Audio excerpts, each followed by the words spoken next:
Bab 501, Putri Vietnam. Nama, Dunia Dewa dan Iblis. Penulis, Zichan Bao Zeng. Plus mematikan mengatur ulang. Jika di kota Guining, patokan umumnya adalah 100 set peralatan untuk 10.000 ton ransum.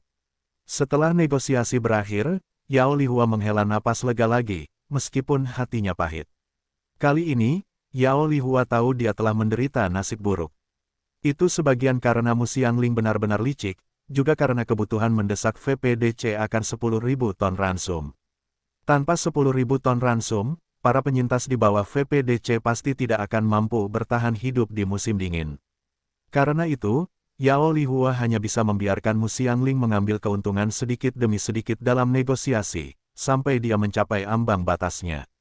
Yao Lihua kemudian menoleh ke Yue Zong dan memperkenalkan dua wanita yang bersamanya, pemimpin Yue Zong. Ini adalah putri pertama Vietnam kami Ruan Lan dan putri kedua Ruan Ju.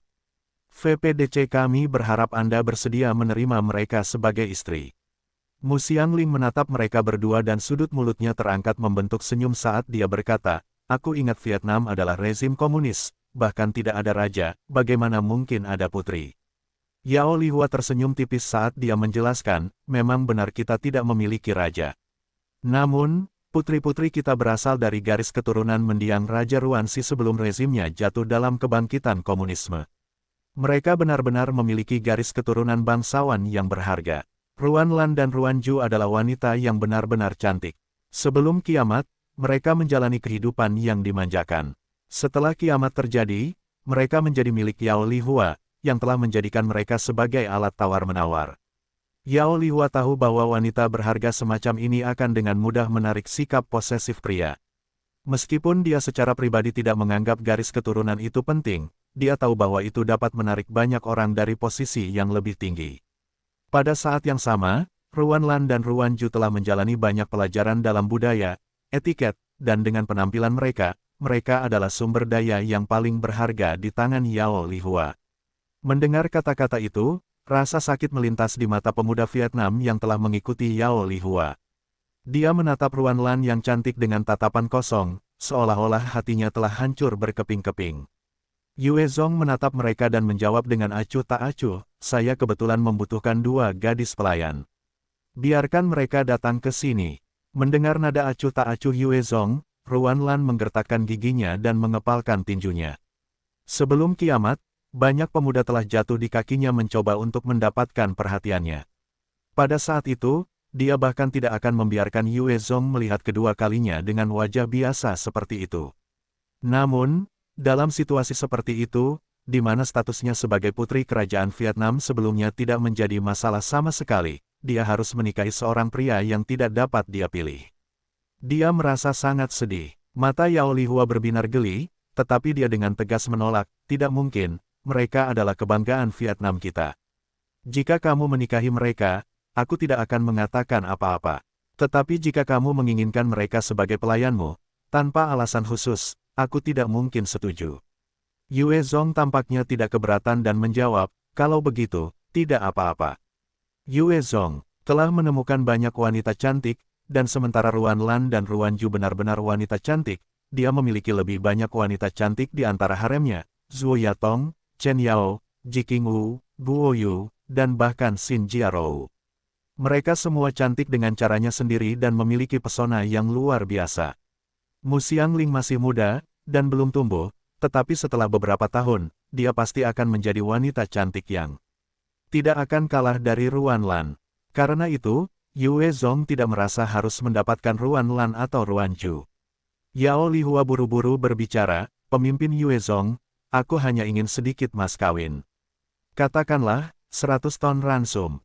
Selama kau memberiku 100 ton ransum, putri Vietnam kami bersedia menjadi pelayanmu yang paling setia." Yao Lihua benar-benar kekurangan ransum sekarang, dan dia harus memeras otaknya dan mencari cara untuk mendapatkan ransum dan senjata. Hanya dengan begitu VPDC dapat terus berkembang dan tidak runtuh atau runtuh. Lebih jauh, dia berharap dapat menempatkan beberapa wanita Vietnam di sisi Yue Zong untuk membantu berbicara atas nama orang Vietnam. Hanya dengan begitu, perlakuan terhadap orang Vietnam di bawah Yue Zong akan lebih baik. Mendengar kata-kata itu, rasa malu yang besar membuncah di hati Ruan Lan. Dia adalah putri Vietnam di masa lalu, dan dia adalah putri kesayangan surga. Sekarang dia benar-benar digunakan untuk menawar 100 ton ransum. Yue Zong terkekeh merendahkan, baiklah. Aku akan memberimu 100 ton ransum lagi. Sebagai bonus tambahan, kau dapat menggunakan 5 selongsong peluru untuk ditukar dengan peluru. Yao Lihua segera mengucapkan terima kasih kepada Yue Zong dengan gembira. Terima kasih, pemimpin Yue Zong. Terima kasih. Dalam perang melawan zombie, manusia paling kekurangan amunisi. Sekarang setelah Yue Zong menjanjikan pertukaran seperti itu, Yao Lihua tentu saja sangat senang. Dia merasa bahwa dia tidak kehilangan tawaran untuk kedua putri yang berharga itu. Jika Yue Zong memberinya kesepakatan seperti itu sejak awal, dia tidak akan keberatan memberikan kedua putri itu saat itu juga.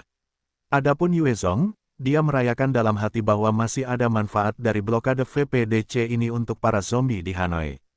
Mengenai pemberian peluru kepada Yao Lihua, itu akan menjadi peluru yang diisi ulang, hanya pasukannya yang akan diberikan peluru baru. Yao Lihua kemudian menatap Ruan Lan dan Ruan Ju dengan wajah serius. Putri Ruan Lan, Putri Ruan Ju, mulai hari ini, kalian berdua adalah pelayan pemimpin Yue Zong. Apakah kalian tidak akan menyapa tuanmu? Yao Lihua sama sekali tidak peduli dengan garis keturunan bangsawan di pembuluh darah Ruan Lan dan Ruan Ju. Dia hanya menganggap mereka sebagai alat tawar-menawar yang lebih berharga. Ruan Lan menggertakkan giginya saat mendengar kata-kata itu, memegang tangan saudara perempuannya dan datang di depan Yue Zong. Dia kemudian berlutut dan menggunakan beberapa bahasa Mandarin yang terbata-bata. Ruan Lan memberi salam kepada tuan.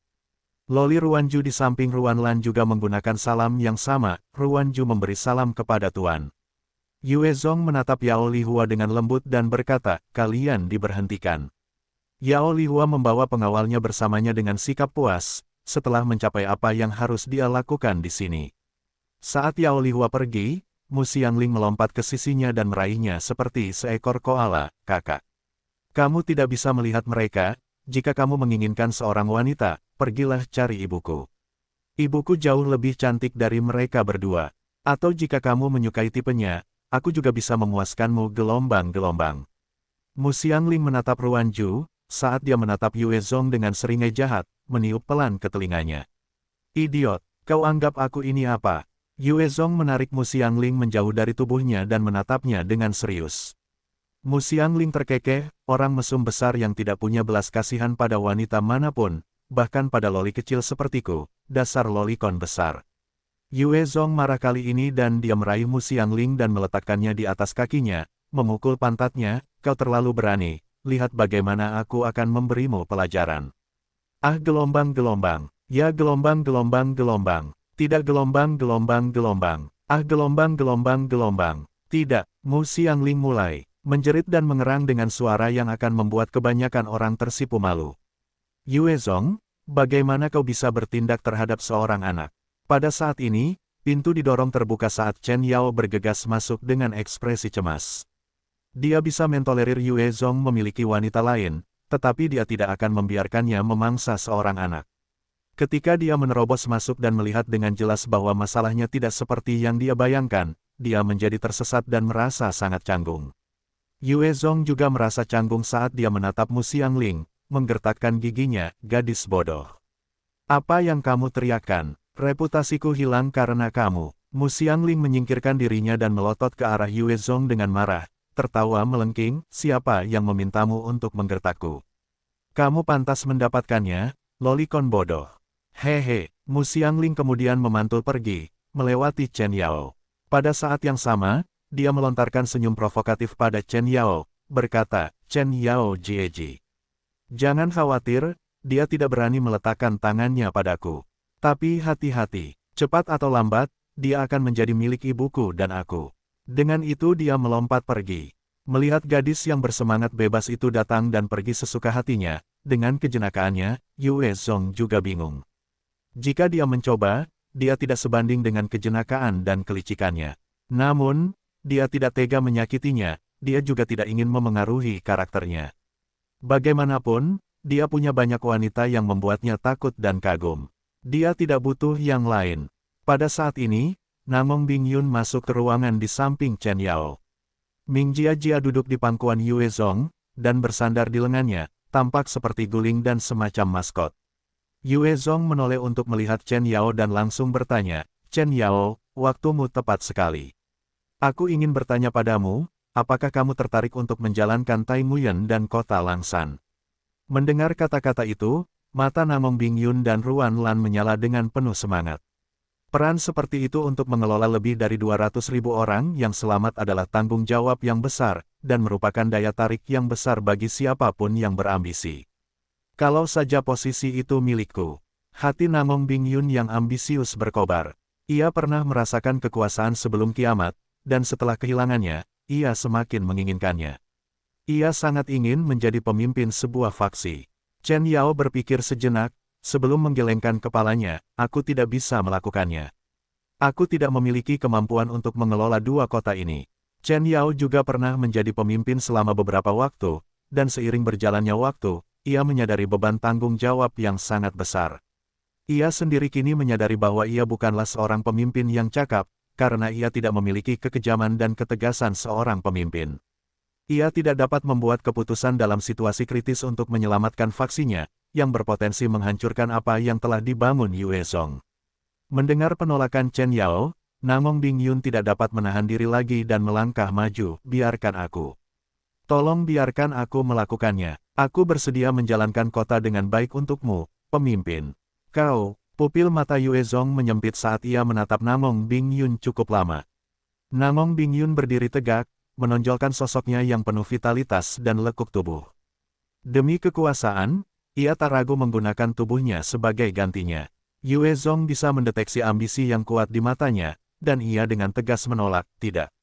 Kau mungkin punya kemampuan, tetapi kualifikasi dan kontribusimu kurang. Yue Zong menganggap Chen Yao sebagai pemimpin distrik Vietnam karena ia adalah orang pertama yang mengikutinya ke Vietnam. Lebih jauh, untuk mendukungnya, ia telah melakukan yang terbaik untuk mengumpulkan pasukan, menghasilkan prajurit seperti Gan Tao dan Pan Jin Yong. Orang-orang ini juga rela mati untuknya.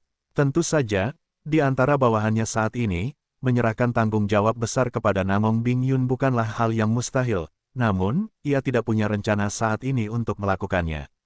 Namong Bingyun mampu mengumpulkan lebih dari 200 penyintas Vietnam untuk membantu perjuangannya dalam waktu singkat, membentuk kekuatan yang cukup besar.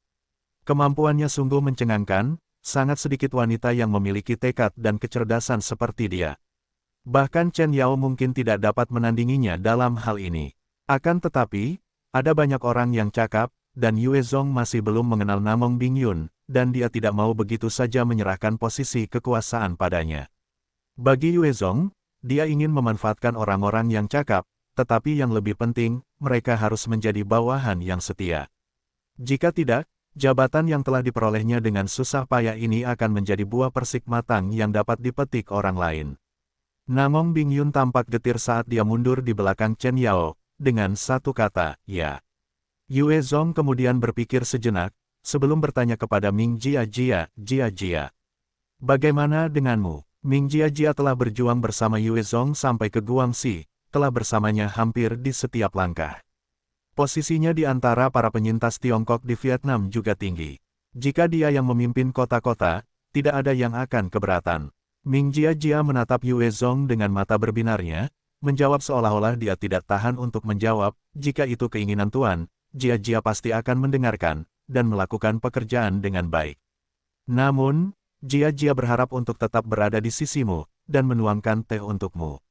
Jika dia menjadi pemimpin sebuah markas, maka Ming Jia tidak akan bisa berada di sisi Yue Zong. Dia harus menjalankan urusan kota-kota Vietnam. Setiap orang memiliki ambisi yang berbeda. Ming Jia lebih suka tinggal di sisi Yue Zong sebagai pembantu dibandingkan menjalankan kota. Namong Bingyun menatap loli yang berbaring di lengan Yue Zong dengan sedikit rasa iri. Dia telah mengusulkan untuk mengambil peran tersebut dan ditolak, tetapi gadis kecil itu telah mendapatkannya dengan mudah. Hal ini membuatnya dipenuhi dengan kecemburuan. Yue Zong mengusap kepala kecilnya dan berkata, kalau begitu, kau tinggal saja di sini selama setahun. Setelah itu, aku akan mengirim seseorang untuk menggantikanmu. Yue Zong telah menetapkan kerangka peraturan dan garis besar dasar tentang bagaimana segala sesuatunya akan dijalankan. Ming Jiajia hanya harus berada di sini untuk memastikan semuanya berjalan lancar, dan tidak akan ada masalah besar. Saat ini, di Vietnam Utara, Yue Zong pada dasarnya adalah yang terbesar. Selain itu, ia dapat mengangkut sumber daya dari Guangxi. VPDC yang terjebak di antara Taimuyen dan para zombie di Hanoi sama sekali tidak dapat dibandingkan. Ming Jiajia menjawab dengan lembut, "N." Chen Yao ragu-ragu sejenak sebelum bertanya, "Apakah kau kembali ke Guangxi?" "N, aku ingin pergi dan melakukan beberapa persiapan untuk bentrokan di masa mendatang di Yanzhou." Yue Zong mengangguk sebagai jawaban. Yanzhou adalah salah satu kota industri terbesar di wilayah Guangxi, dan memiliki pabrik baja dan pabrik militer terbesar. Jika mereka dapat memperoleh Yanzhou, maka perusahaan Yue Zong akan mendapatkan peningkatan kekuatan yang sangat besar. Oleh karena itu, seluruh perhatiannya akan difokuskan di sana. Jumlah zombie di arah Yanzhou sedikitnya 3 juta. Pada saat yang sama, di antara kota Guining dan Yanzhou, ada kota Binqi. Setidaknya ada 2 juta zombie di sana. Tidak akan mudah untuk menguasai Yanzhou. Ekspresi Chen Yao berubah tegas saat dia berbicara, "Aku akan mengikutimu ke Guangxi." Yue Zong menatap Chen Yao dan mengangguk sedikit, "Baiklah." Namong Bingyan segera melangkah maju dengan kilatan aneh di matanya, berkata, "Izinkan aku bergabung denganmu juga, aku ingin bertarung bersamamu." Namong Bingyun adalah wanita yang cerdas. Dia tahu bahwa tatanan masyarakat lama telah hilang, dan segalanya berbeda. Hanya dengan mengumpulkan cukup banyak pahala, dia akan mampu mendapatkan pijakan dan posisi tinggi dalam tatanan baru ini. Bagus. Yue Zong menatap Namong Bingyun dan menyetujui permintaannya. Wanita ini ambisius dan cakap, namun, dengan dia di dekatnya, dia tidak akan bisa melampaui batasnya. Sama dengan sama dengan sama dengan sama dengan sama dengan sama dengan sama dengan sama dengan sama dengan sama dengan sama dengan sama dengan sama dengan sama dengan sama dengan sama dengan sama dengan sama dengan sama dengan sama dengan. Di dataran luas, yang tertutup salju, sebuah jeep militer, sebuah IFV, sebuah truk bahan bakar, sebuah bus, serta 10 Humvee melaju di sepanjang jalan. Tiba-tiba, 3 orang yang selamat melompat keluar dari samping, dan berlutut di depan armada kendaraan lapis baja, mata mereka menunjukkan tanda-tanda putus asa. Jeep di depan armada berhenti, dan keluarlah Yue Zong, Chen Yao, Xin Jiarou dan Ning Yuxin. Yue Zong menatap ketiga orang yang selamat dan mengerutkan kening, "Siapa kalian?" "Tuan, tolong bantu kami. Tolong, jika tidak, saya bersedia berlutut sampai mati di sini." Salah satu yang selamat mulai bersujud dan memohon. "Jika kau ingin mati, aku bisa mengabulkan keinginanmu. Jangan gunakan itu untuk mengancamku." Yue Zong menjadi kesal, dan mengeluarkan pistol untuk menembak korban selamat itu. Peng, sebuah peluru menembus tanah di depan korban selamat, meninggalkan sebuah lubang. Melihat betapa kuatnya Yue Zong, ketiga korban selamat itu gemetar, dan tidak berani bergerak karena takut. Yue Zong menatap mereka dengan dingin dan menyalak, "Apa yang terjadi? Bicaralah dengan benar." Pemimpin trio itu mulai bersujud sambil berlinang air mata, "Tuan, kami adalah korban selamat dari kota Binqi. Kami telah bersembunyi di dekat sini untuk bertahan hidup. Namun, hanya beberapa hari sebelumnya, sejumlah bandit menyerbu ke markas kami dan mulai menjarah dan membunuh. Kami nyaris berhasil melarikan diri, dan berharap seseorang dapat datang membantu kami. Keluarga kami masih berada di dalam markas. Selama Tuan dapat membantu kami bersedia mendedikasikan seluruh hidup kami untukmu." Ketika Yue Zong mendengarnya, dia tahu hal seperti apa yang telah terjadi. Menaklukkan bangunan dengan paksa adalah hal yang biasa di dunia saat ini, dan sebagian besar faksi yang lebih besar ingin menelan faksi yang lebih kecil. Tatapan dingin Yue Zong menyapu ketiga orang yang selamat, dan di bawah tekanan yang kuat, salah satu dari mereka tidak dapat menahan tekanan dan menundukkan kepalanya. Yue Zong melihat ke arah tempat ketiga orang yang selamat itu melompat keluar, memperhatikan bahwa semuanya adalah tanah yang tertutup salju. Ada sebuah lembah kecil di baliknya, di mana rumah-rumah kecil dapat terlihat di kaki bukit. Yue Zong memberi isyarat, dan Bai Xiaosheng dan Li Ximin melesat maju seperti anak panah, membawa 8 ahli lainnya bersama mereka. Setelah dibaptis melalui pembantaian yang tak terhitung jumlahnya, potensi Li Ximin telah dilepaskan sepenuhnya. Dia telah menjadi ahli yang tangguh, dan bahkan jika itu adalah seorang anak yang memegang senjata di depannya, dia tidak akan ragu untuk membunuh anak itu tanpa ampun. Panah peledaknya bahkan dapat menghancurkan kendaraan lapis baja secara total dari jarak 500 meter. Kecakapan tempurnya benar-benar mencengangkan. Melihat para prajurit itu berlari menjauh, korban setengah baya yang menangis itu berubah ekspresinya, berubah menjadi gelisah. Di hutan dekat bangunan-bangunan kecil itu, ada 200 militan bersembunyi. Masing-masing dari mereka memegang senjata jarak dekat yang berbeda. Mereka melihat ke 10 orang yang berlari mendekat, dan wajah mereka berubah. Seorang pria yang agak kecoklatan, dengan tato harimau putih mendekati pria kekar lainnya yang botak, dan bertanya, apa yang harus kita lakukan bos? Haruskah kita bertindak? Si botak itu menatap Bai Xiaozeng, Li Ximin dan prajurit lainnya dengan sedikit keserakahan terhadap peralatan mereka, dan berkata, lakukan. Bunuh mereka, lalu kita akan segera bubar. Bai Xiaozeng, Li Ximin, dan prajurit lainnya pada dasarnya bersenjata lengkap. Masing-masing dari mereka memegang senapan mesin ringan, 05, seragam tempur Raven, 6 granat tangan, 6 peluru magasin, pedang replika tang, pisau bermata 3, dan kulit binatang mutasi tipe 2. Mereka benar-benar diselimuti barang-barang berharga dari ujung kepala sampai ujung kaki.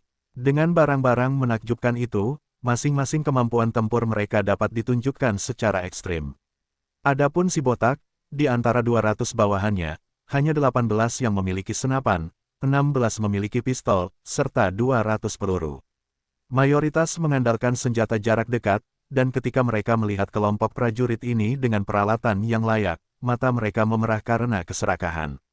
Bai Xiaozeng dan Li Ximin adalah petarung berpengalaman. Mereka melanjutkan dengan hati-hati, dan mencari musuh di area tersebut secara efektif dan efisien. Akhirnya, dengan bantuan salah satu prajurit dengan kemampuan biosense, mereka dibawa lebih dekat ke hutan bersama para militan. Saat Bai Xiaozeng mendekati hutan, dia mengaktifkan gerakan kecepatan tinggi Orde Kedua, dan seketika, kecepatan gerakannya melampaui petir tipe 2, melesat menembus hutan seperti hantu. Dengan kilatan pedangnya, salah satu militan dipenggal kepalanya. Menumbangkan seorang militan dalam satu gerakan, Bai Xiaozeng tidak berhenti di situ saat dia melesat, menembakkan senjatanya, dan sejumlah militan tertembak penuh lubang bahkan sebelum mereka sempat bereaksi. Si botak melihat betapa mudahnya Bai Xiaozeng membunuh lebih dari 20 bawahannya dan wajahnya menjadi pucat dan punggungnya berkeringat dingin. Dia berteriak, lakukan, bunuh mereka, hanya dengan begitu kita akan hidup. Di bawah perintah itu, para militan mulai menyerang Bai Xiaozeng dengan senjata jarak dekat mereka. Hanya untuk mendengar beberapa tembakan, saat para militan disemprot dengan peluru, dan mereka terkulai ke lantai. Menyerah, atau mati. Tepat saat si botak hendak melarikan diri, sebilah pisau tajam berhenti di lehernya, diikuti desisan dingin Bai Xiaozeng di belakangnya, aku menyerah. Si botak itu tidak ragu untuk meneriakkan pilihannya, karena dia tahu dia tidak punya cara untuk melawan para ahli yang menakutkan ini. Dia masih ingin hidup. Saat si botak itu menyerah, para militan lainnya mulai melemparkan senjata mereka. Mereka sudah tumbang karena kecepatan Bai Xiaozeng yang hampir melenyapkan mereka.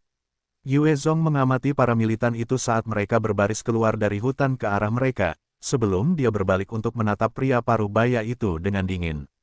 Ditatap oleh tatapan tajam itu, korban selamat setengah baya itu mulai gemetar tak terkendali, saat dia bersujud, Tuan. Tuan, tolong, saya dipaksa oleh mereka, tolong ampuni nyawa anjing saya. Tolong. Chen Yao menatap korban selamat setengah baya itu dan berbicara dengan dingin, ceritakan latar belakangmu. Ya, pria parubaya itu bersujud dengan deras sebelum dia melanjutkan untuk menjelaskan. Ternyata korban selamat setengah baya ini bernama Zhang Xiao, dan dia adalah seorang insinyur mesin biasa sebelum kiamat.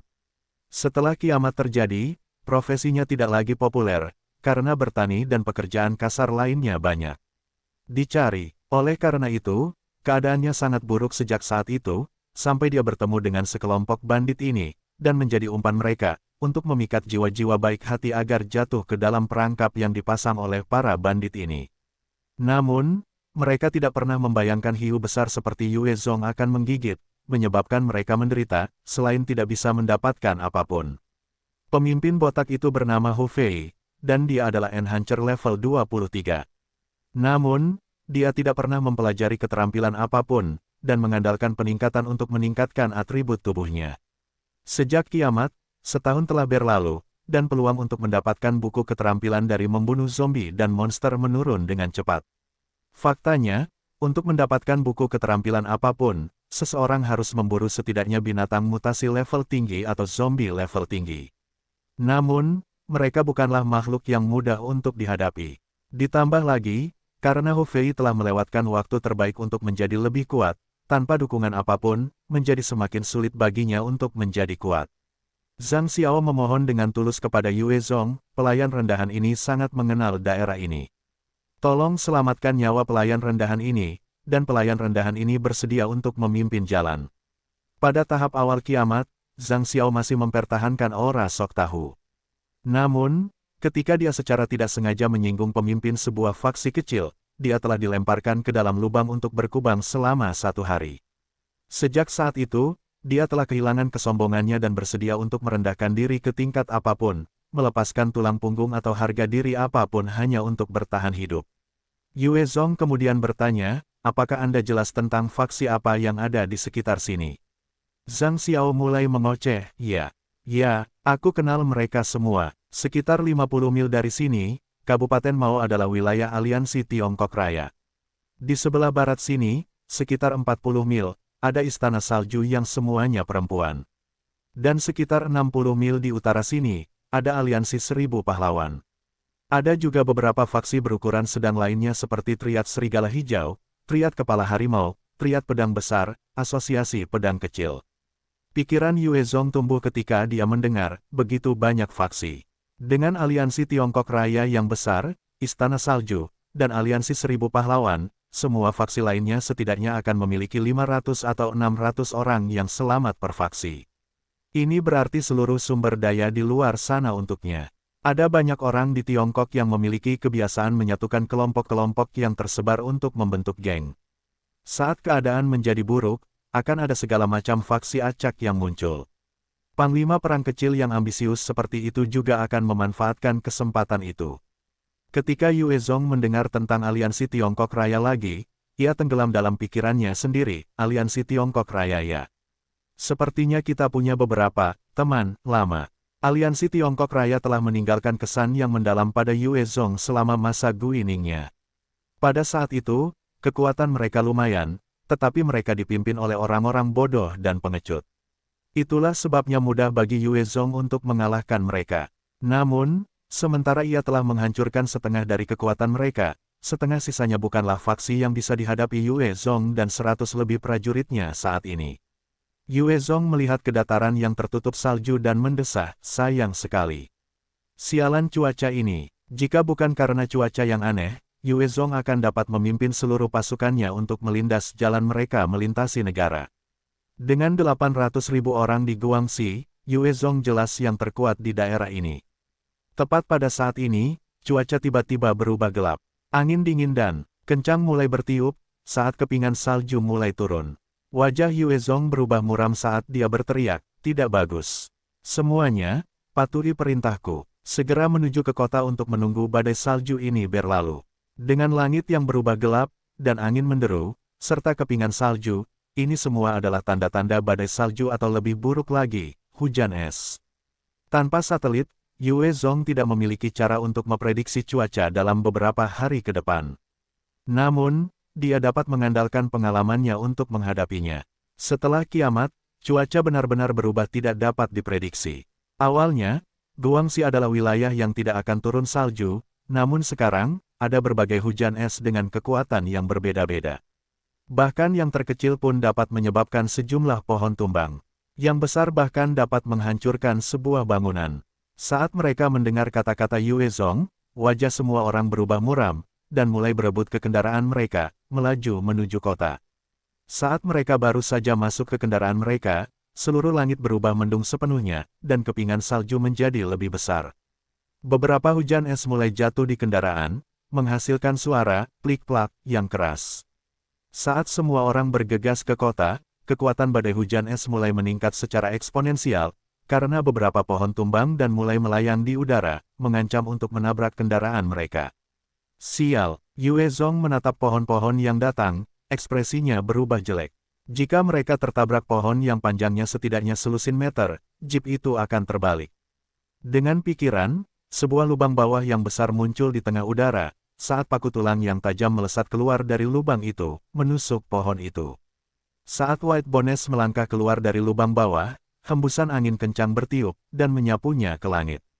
White Bones menembakkan dua paku tulang yang tajam dengan tangannya ke tanah, tetapi sebelum mereka menyentuh tanah, itu tertiup setidaknya 100 meter ke langit. Melihat kejadian ini, hati Yue Zong menjadi dingin. Jika itu dia, setelah jatuh dari ketinggian itu, bahkan jika dia menggunakan semua kemampuannya, dia setidaknya akan terluka parah, jika dia belum mati. Di belakang, Bas mulai bergetar, dan Hu Fei membawa anak buahnya untuk melarikan diri dari Bas. Ini adalah satu-satunya kesempatan yang mereka miliki, dan karena mereka tidak mengenal Yue Zong dan tidak jelas tentang kepribadiannya, mereka tidak mau mengambil risiko. Mereka lebih suka menyerahkannya pada takdir. Saat Hu Fei dan 4 anak buahnya baru saja keluar dari Bas, hembusan angin kencang lainnya bertiup melewati mereka, menyebabkan 6 batang pohon menghantam tubuh mereka. Dengan dampak yang tiba-tiba dan dahsyat, mereka semua terlempar ke langit, menyemburkan darah dari mulut mereka. Melihat itu, yang lainnya tercengang dan tidak berani keluar, malah tetap patuh di dalam Bas. Setelah White Bones tertiup angin, sebuah pohon besar menghantam jeep yang ditumpangi Yue Zong.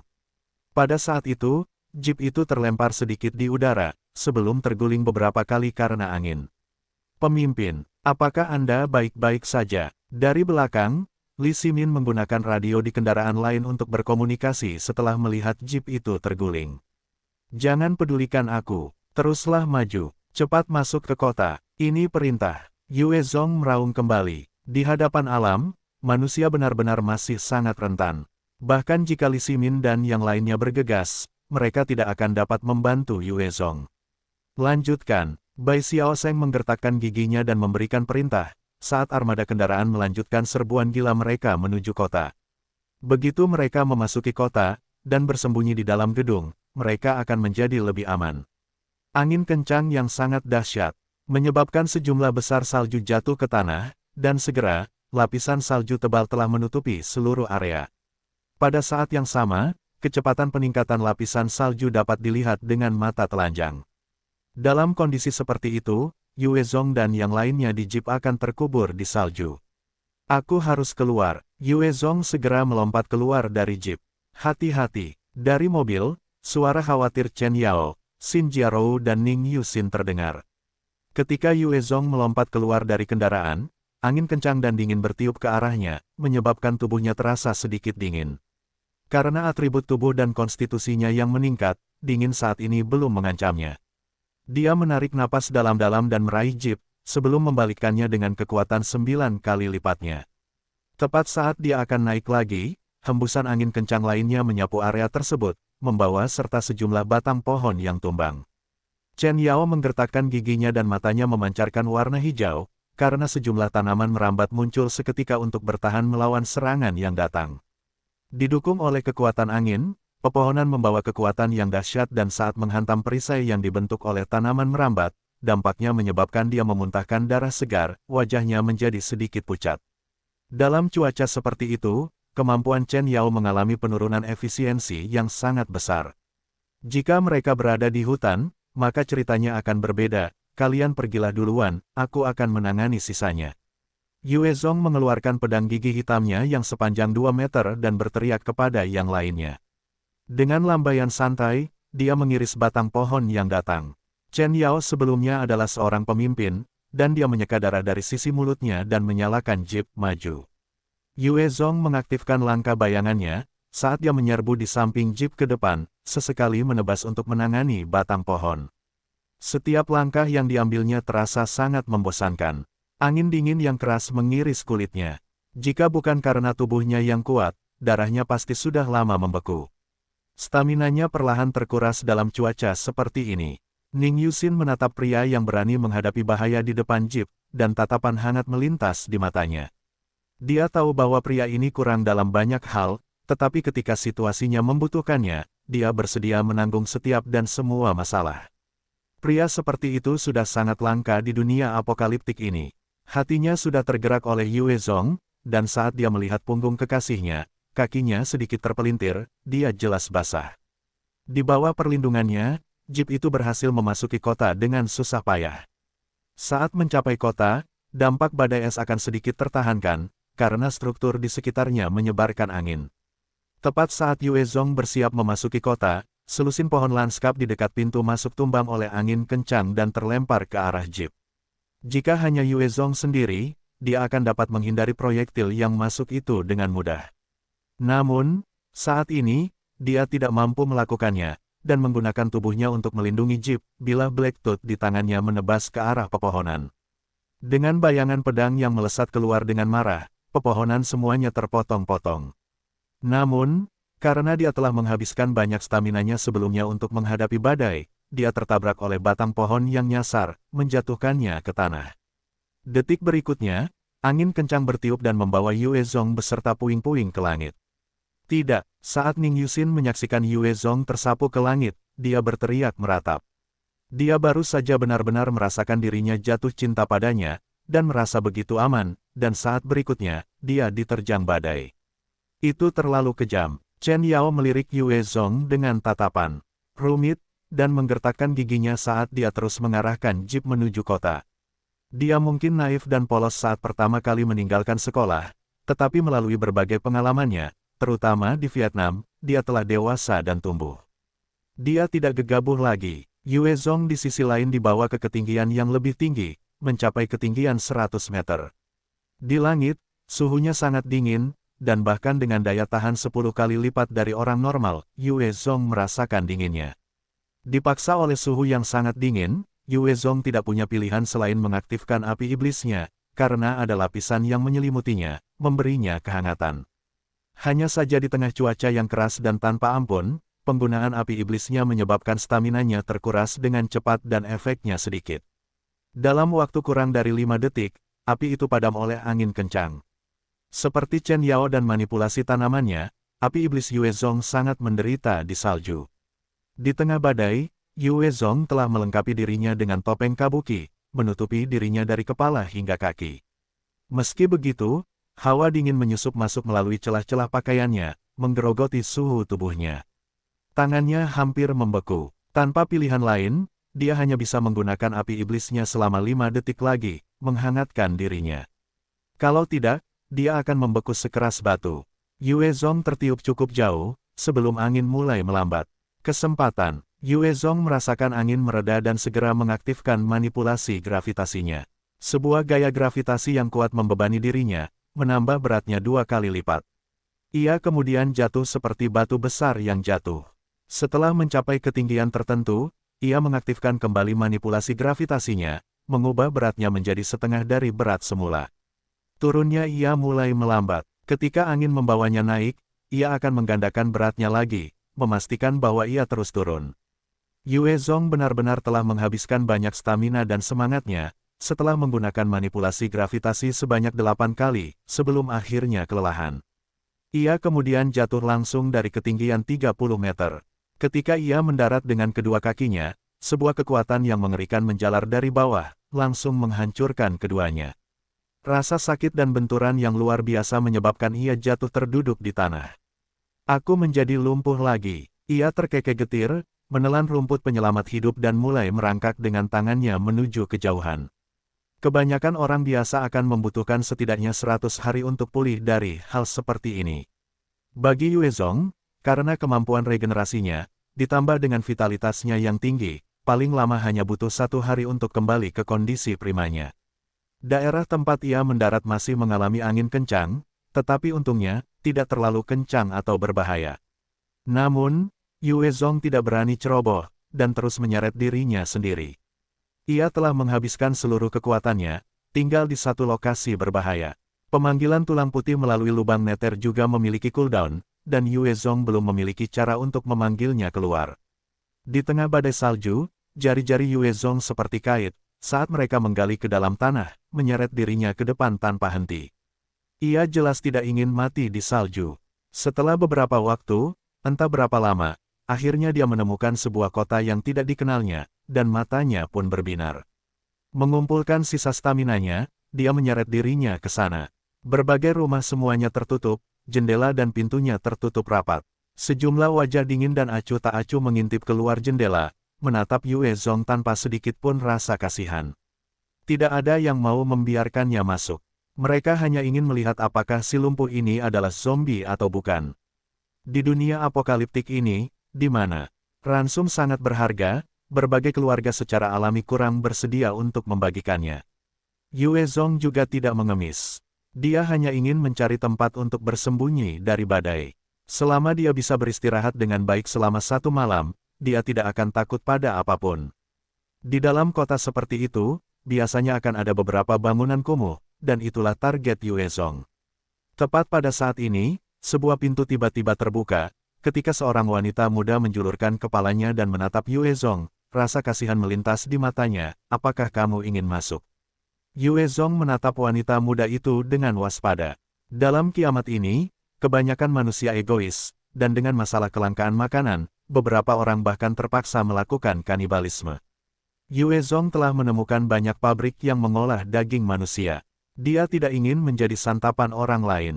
Namun, Yue Zong tidak melihat rasa lapar atau keserakahan di matanya, dan dia mengangguk tanpa suara, sebelum merangkak masuk ke dalam rumah. Saat dia masuk, wanita itu menutup dan mengunci pintu. Arus hangat mengalir di dalam ruangan, memungkinkan tubuh Yue Zong pulih dari keadaan dinginnya. Itu praktis surga dibandingkan dengan di luar. Meskipun ruangan itu masih dingin bagi orang normal, bagi Yue Zong dan konstitusi tubuhnya yang gila, itu sudah cukup baik. Setelah dia masuk, dia diam-diam merangkak ke sudut dan mengamati kemana-mana dengan tatapan waspada. Dia menemukan sekitar 8 anak dengan usia yang berbeda, dan wanita muda yang membiarkannya masuk dan seorang ibu rumah tangga lain yang berusia sekitar 35 atau 36 tahun. Wanita muda itu memiliki wajah agak oval, kulit berwarna gandum, dan sosok kurus. Penampilannya biasa saja, dan tidak ada yang bisa dikatakan tentang sosoknya. Dia bahkan tidak ada bandingannya dengan ibu rumah tangga yang sedikit lebih tua. 10 dari mereka berdesakan di rumah kecil itu, dan mereka memandang Yue Zong dengan rasa ingin tahu. Sebenarnya, siapapun yang kakinya patah dianggap harus diamputasi kedua kakinya. Dalam kiamat seperti itu, dokter sangat langka, bahkan jika ada yang ditemukan, jika itu bukan ahli ortopedi, sulit untuk mengobati kasus seperti itu. Ini untukmu. Seorang anak laki-laki berusia 13 tahun dengan rambut pirang menyerahkan mangkuk kepada Yue Zong, ekspresinya sedikit tidak ramah. Yue Zong memperhatikan mangkuk kecil itu dan memperhatikan air dan bubur dalam jumlah yang menyedihkan, dan bahkan ada sedikit bau tengik. Terima kasih, tapi tidak apa-apa. Yue Zong menggelengkan kepalanya, dan menjawab dengan suara serak. Si pirang kecil itu mendengus dingin, dan meminum semuanya sebelum tertawa. Pei, kamu tidak tahu bagaimana menghargai. Guru Wei, kamu seharusnya tidak peduli dengan si cacat ini. Lihat betapa besar kepalanya. Dia memandang rendah bubur. Ibu rumah tangga itu menatap tajam ke arah si pirang kecil dan memarahi, Du Qiang, kemarilah. Bagaimana aku mengajarimu, kamu tidak bisa menertawakan orang lain. Itu tidak sopan. Alis Du Qiang terangkat saat dia tersenyum dingin, tidak sopan. Buka pintunya, sebaiknya kamu membuka pintu untuk ayah ini. Tepat pada saat ini, sebuah suara marah bergema, bersama dengan ketukan mendesak di pintu. Mendengar suara itu di luar, ekspresi semua orang di ruangan itu langsung berubah, bahkan gadis muda yang membiarkan Yue Zong masuk melihat ke arah ibu rumah tangga itu. Wajah Guru Wei menjadi gelap, sebelum berkata tanpa daya, buka saja. Wanita muda itu ragu-ragu sebelum pergi. Mengikuti embusan angin dingin, seorang pria berotot setinggi 1,74 meter melangkah masuk. Wajahnya agak bengkok, dan rambut wajahnya acak-acakan. Dingin sekali, kenapa kalian menerima orang cacat lagi?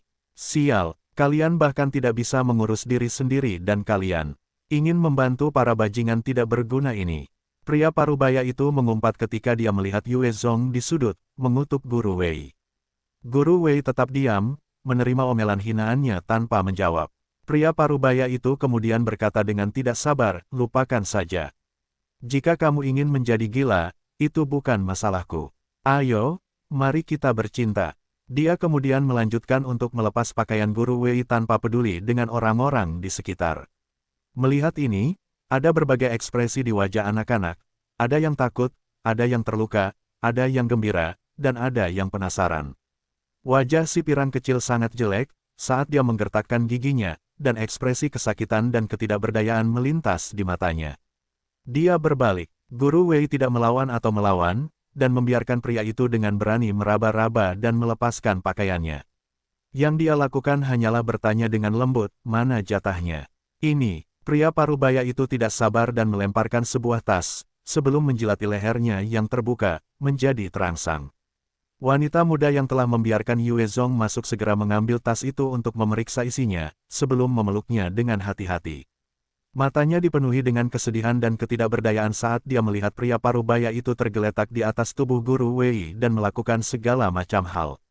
Tepat saat pria itu hendak melepaskan celananya, senjatanya tegak dan siap untuk menembak, sebuah peluru sungguhan menembus kakinya, mengakibatkan lubang kecil.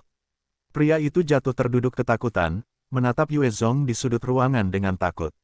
Di ruangan itu, perhatian semua orang tertuju pada Yue Zong, tatapan mereka tertuju pada pistol di tangannya. Yue Zong menatap pria itu dengan niat membunuh yang meningkat. Guru Wei itu benar-benar orang baik yang sulit ditemukan di dunia ini. Dia telah menduga bahwa karena dia, anak-anak dapat bertahan hidup di dunia yang kejam ini. Dan harga yang harus dibayar guru itu adalah menawarkan tubuhnya sendiri untuk ditukar dengan makanan. Yue Zong tidak berpikir bahwa dia adalah orang baik, tetapi dia berharap orang-orang baik benar-benar pantas mendapatkan kehidupan yang lebih baik. Selama mereka tidak menghalangi jalannya, dia bersedia melakukan semua yang dia bisa dalam kekuatannya untuk melindungi jiwa-jiwa yang baik hati itu. Jangan bunuh dia. Tepat pada saat ini, Guru Wei, yang berada di bawah pria itu, berdiri di depan untuk melindunginya, tubuhnya bertelanjang dada dan lengan terentang lebar.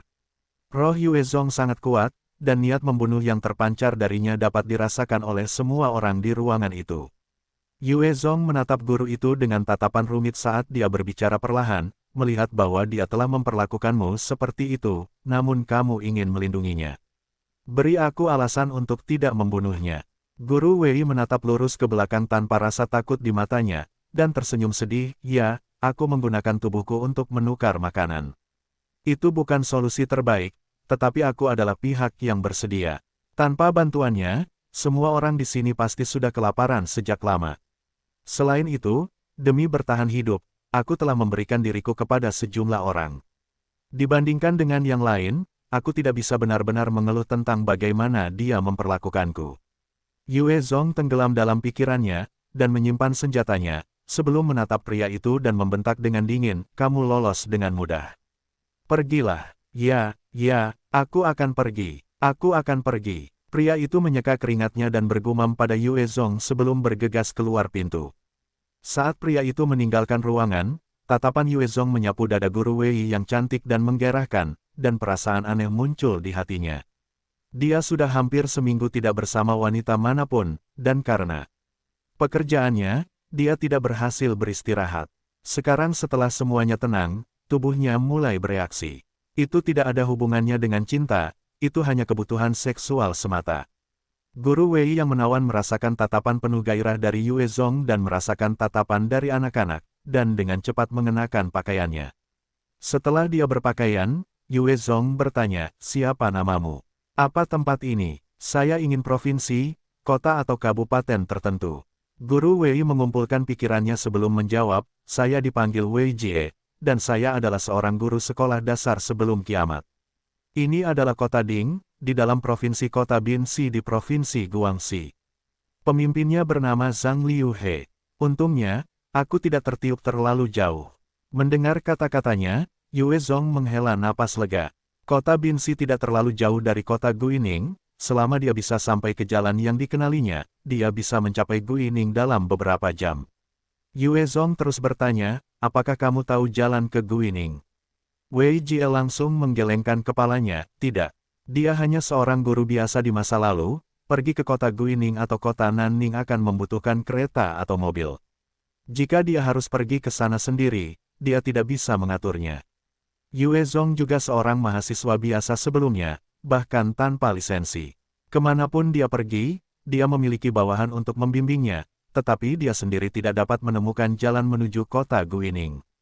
Oh, dia tenggelam kembali ke dalam pikirannya, dan mengeluarkan 2 batang coklat dari dadanya, dan melemparkan satu kepada gadis yang mengizinkannya masuk, yang lain kepada Wei Jie. Ini adalah balasan karena membiarkannya tinggal. Bahkan jika dia tidak mengizinkannya masuk, dia akan memiliki cara untuk bertahan hidup. Namun, kebaikan dan simpatinya jarang terjadi di dunia di mana kemanusiaan hampir terkikis. Bagi Yue Zong, itu adalah sesuatu yang berharga. Mata Wei Jie berbinar saat dia menerima coklat itu dan mengucapkan terima kasih kepadanya, terima kasih. Coklat adalah makanan berkalori tinggi dan juga lezat, di saat-saat sulit, itu bisa menjadi penyelamat hidup. Terima kasih, namaku Liu Xiaohong. Wanita muda yang mengizinkan Yue Zong masuk juga mengucapkan terima kasih kepadanya. Yue Zong menjawab dengan dingin, tidak perlu terima kasih. Ini adalah pembayaran untuk meminjam kamarmu. Setelah itu, Yue Zong mengeluarkan lebih banyak coklat dan minuman dari tasnya saat dia mulai makan.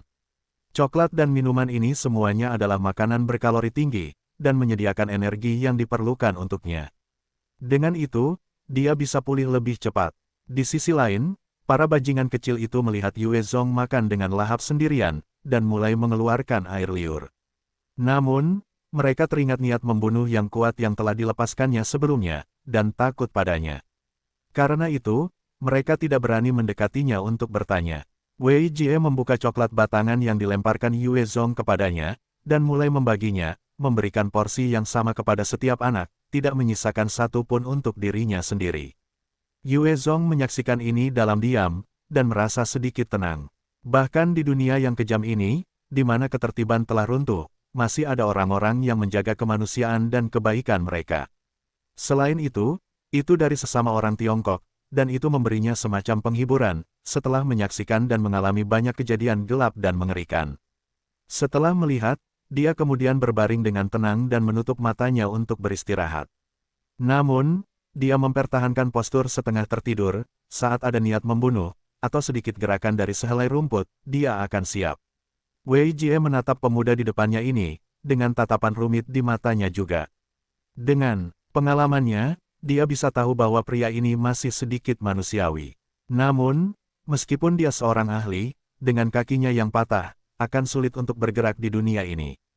Kalau tidak, dia akan menawarkan dirinya sendiri, hanya agar dia bisa menjaga anak-anak tetap hidup. Bahkan saat dia berbaring diam, semua orang masih bisa merasakan tekanan yang dipancarkannya, dan mereka tetap diam. Hanya Du Qiang yang menatap Yue Zong lekat-lekat seperti serigala lapar dengan mata dingin. Pada saat yang sama, tatapannya akan beralih ke Wei Jie dari waktu ke waktu, dengan sedikit cinta, benci serta kecemburuan dan segala macam perasaan yang rumit. Seperti ini, malam berlalu dengan tenang, keesokan paginya, badai salju telah mereda sepenuhnya.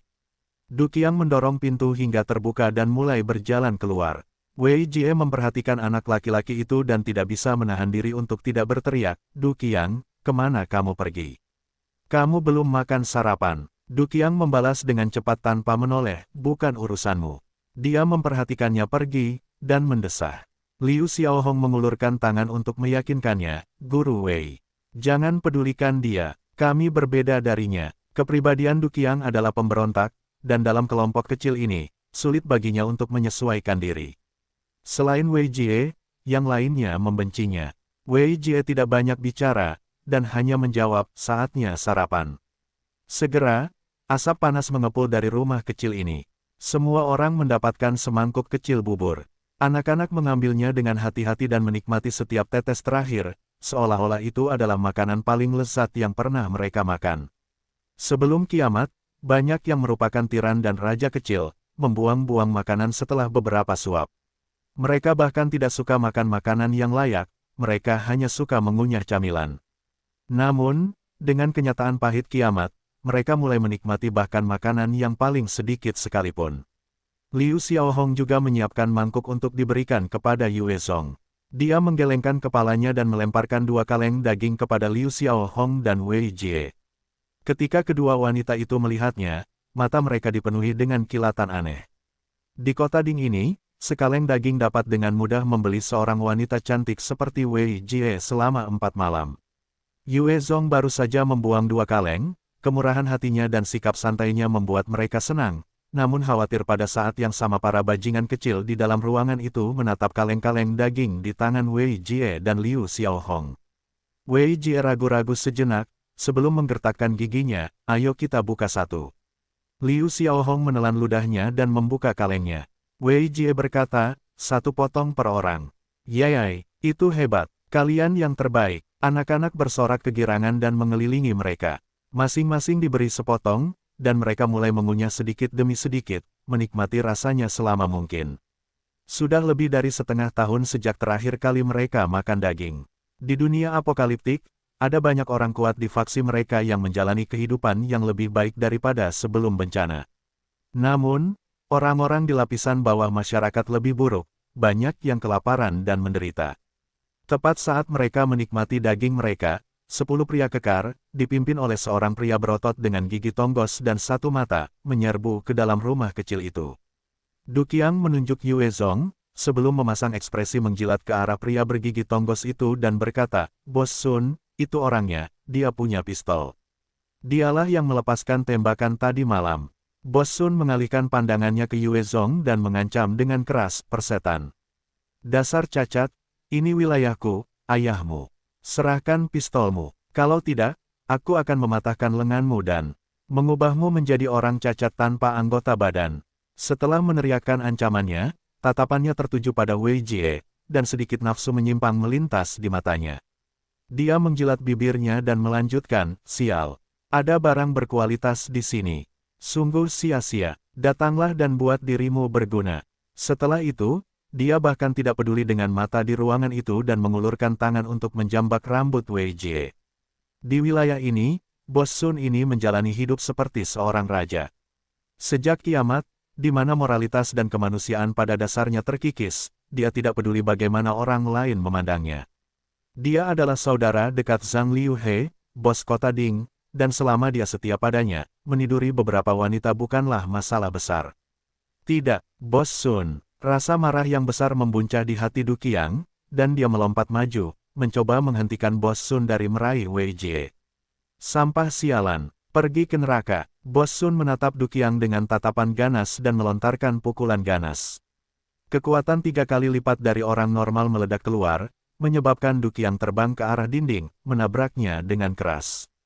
Dia meludahkan seteguk darah, cahaya di matanya menghilang, saat dia berubah menjadi mayat dan merosot perlahan ke tanah.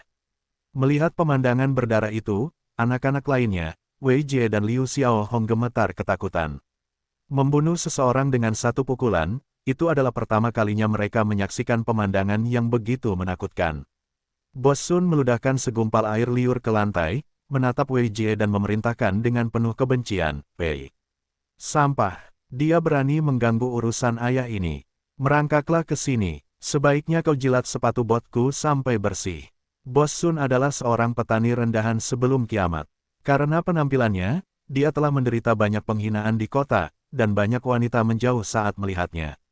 Hal ini membuatnya dipenuhi dengan rasa rendah diri dan kemarahan.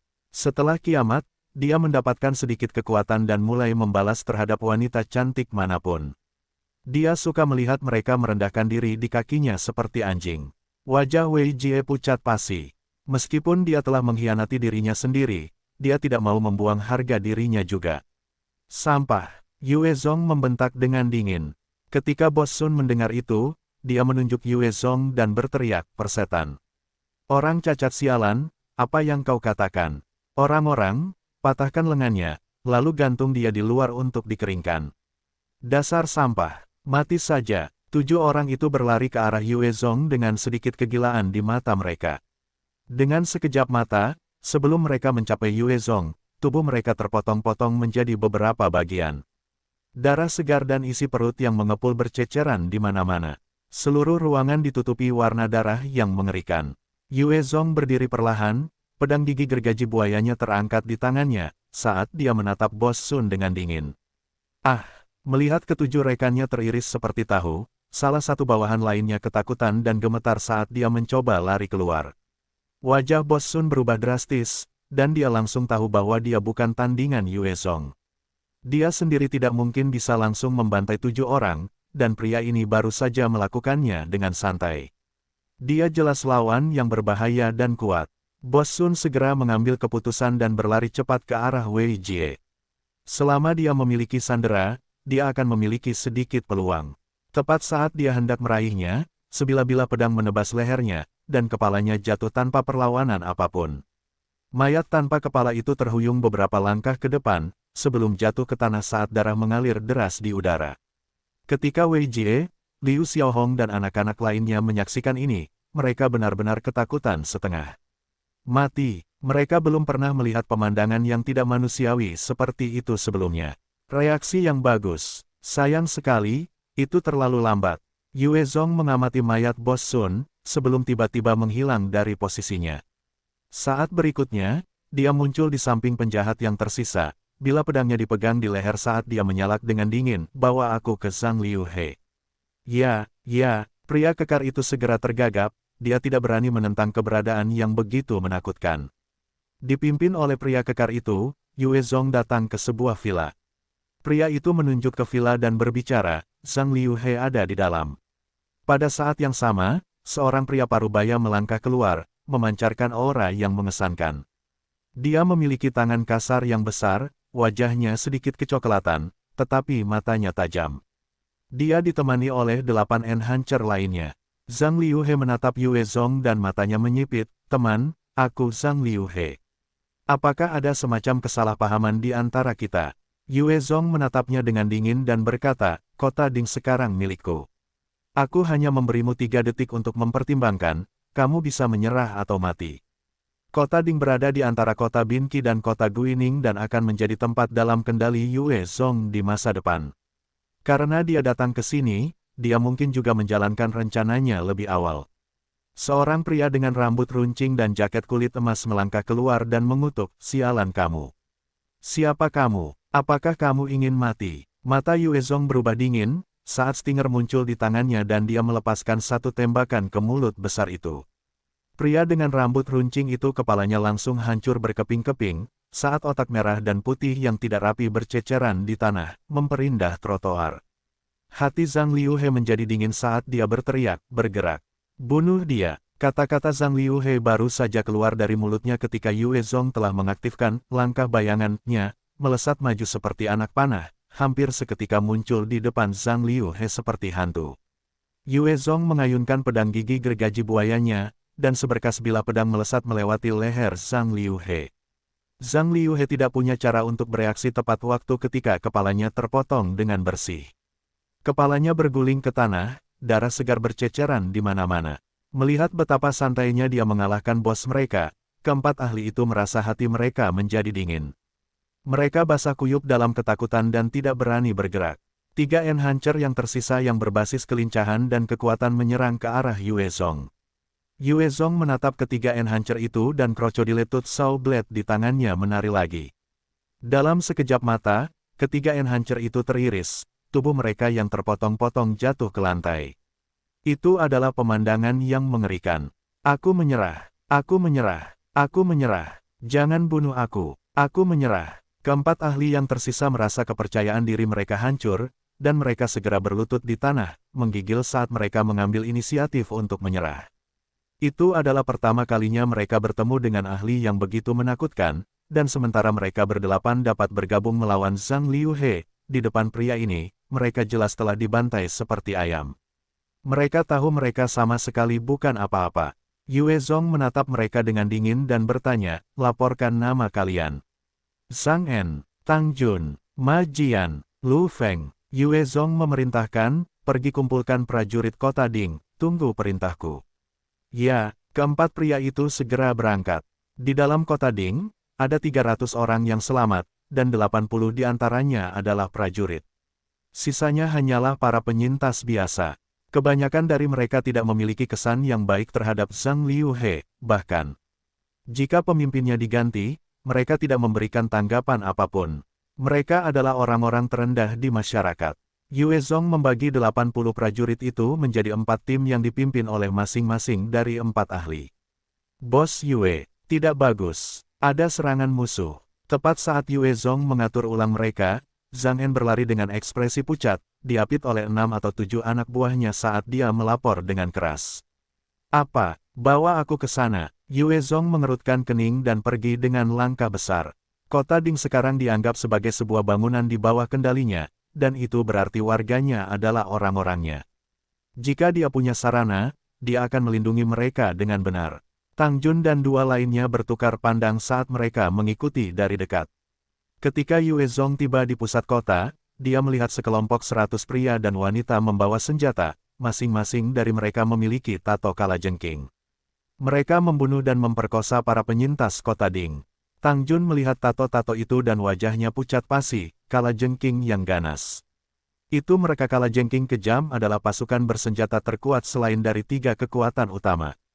Mereka berlokasi di dekat kota Binqi, dan meskipun mereka mungkin hanya memiliki sekitar 3 hingga 400 anggota, masing-masing dari mereka adalah enhancer yang kuat. Pada saat yang sama, mereka kejam dan setiap kali mereka melakukan penyerbuan, mereka tidak akan meninggalkan seorang pun yang selamat. Mendengar nama itu, Zhang En, Ma Jun dan yang lainnya menjadi pucat dan mundur beberapa langkah. Mereka ingin berbalik dan lari, sebagai enhancer dengan tubuh yang ditingkatkan, mereka pasti bisa melarikan diri. Yue Zong mengamati tindakan tidak manusiawi dari kalajengking kejam itu dan mengerutkan kening, saat dia melambaikan tangannya dan sebuah senapan mesin berat muncul. Dia membidik para anggota geng yang saat ini sedang membunuh dan menjarah dan menekan pelatuknya. Pada saat berikutnya, garis api yang menakutkan dimuntahkan dan 5 atau 6 kalajengking kejam langsung dipukul hingga berlubang, menyebabkan darah berceceran di mana-mana. Dengan serangan mendadak itu, para anggota kalajengking kejam mulai mengumpat karena terkejut dan takut, saat mereka bergegas menghindar untuk berlindung. Yue Zong menggunakan senapan mesin beratnya untuk menjatuhkan 3 prajurit lainnya. Saat itu, 100 prajurit lainnya telah menemukan tempat berlindung. Zhang En dan yang lainnya melihat bagaimana Yue Zong secara ajaib mengeluarkan senapan mesin beratnya dan mulai menembaki kalajengking kejam tanpa mengedipkan mata, dan tercengang tak bisa berkata apa-apa. Itu sangat mengejutkan karena sifat peluru kaliber berat itu. Satu peluru dapat meledakkan kepala, atau merobek tubuh seseorang menjadi 2 jika mengenai pinggang.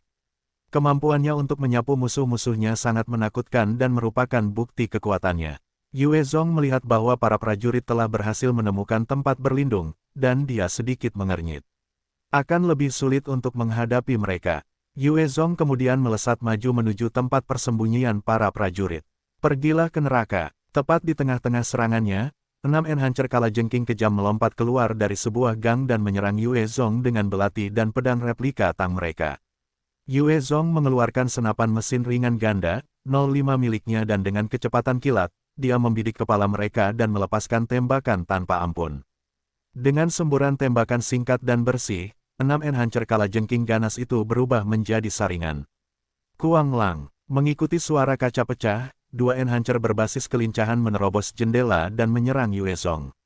Namun, mereka baru saja muncul dari jendela, ketika lubang-lubang senjata diarahkan ke kepala mereka, sebelum menyemprotkan garis tembakan. Pada saat itu, peluru menembus otak mereka, mengubah mereka menjadi mayat tak bernyawa yang terkulai ke lantai.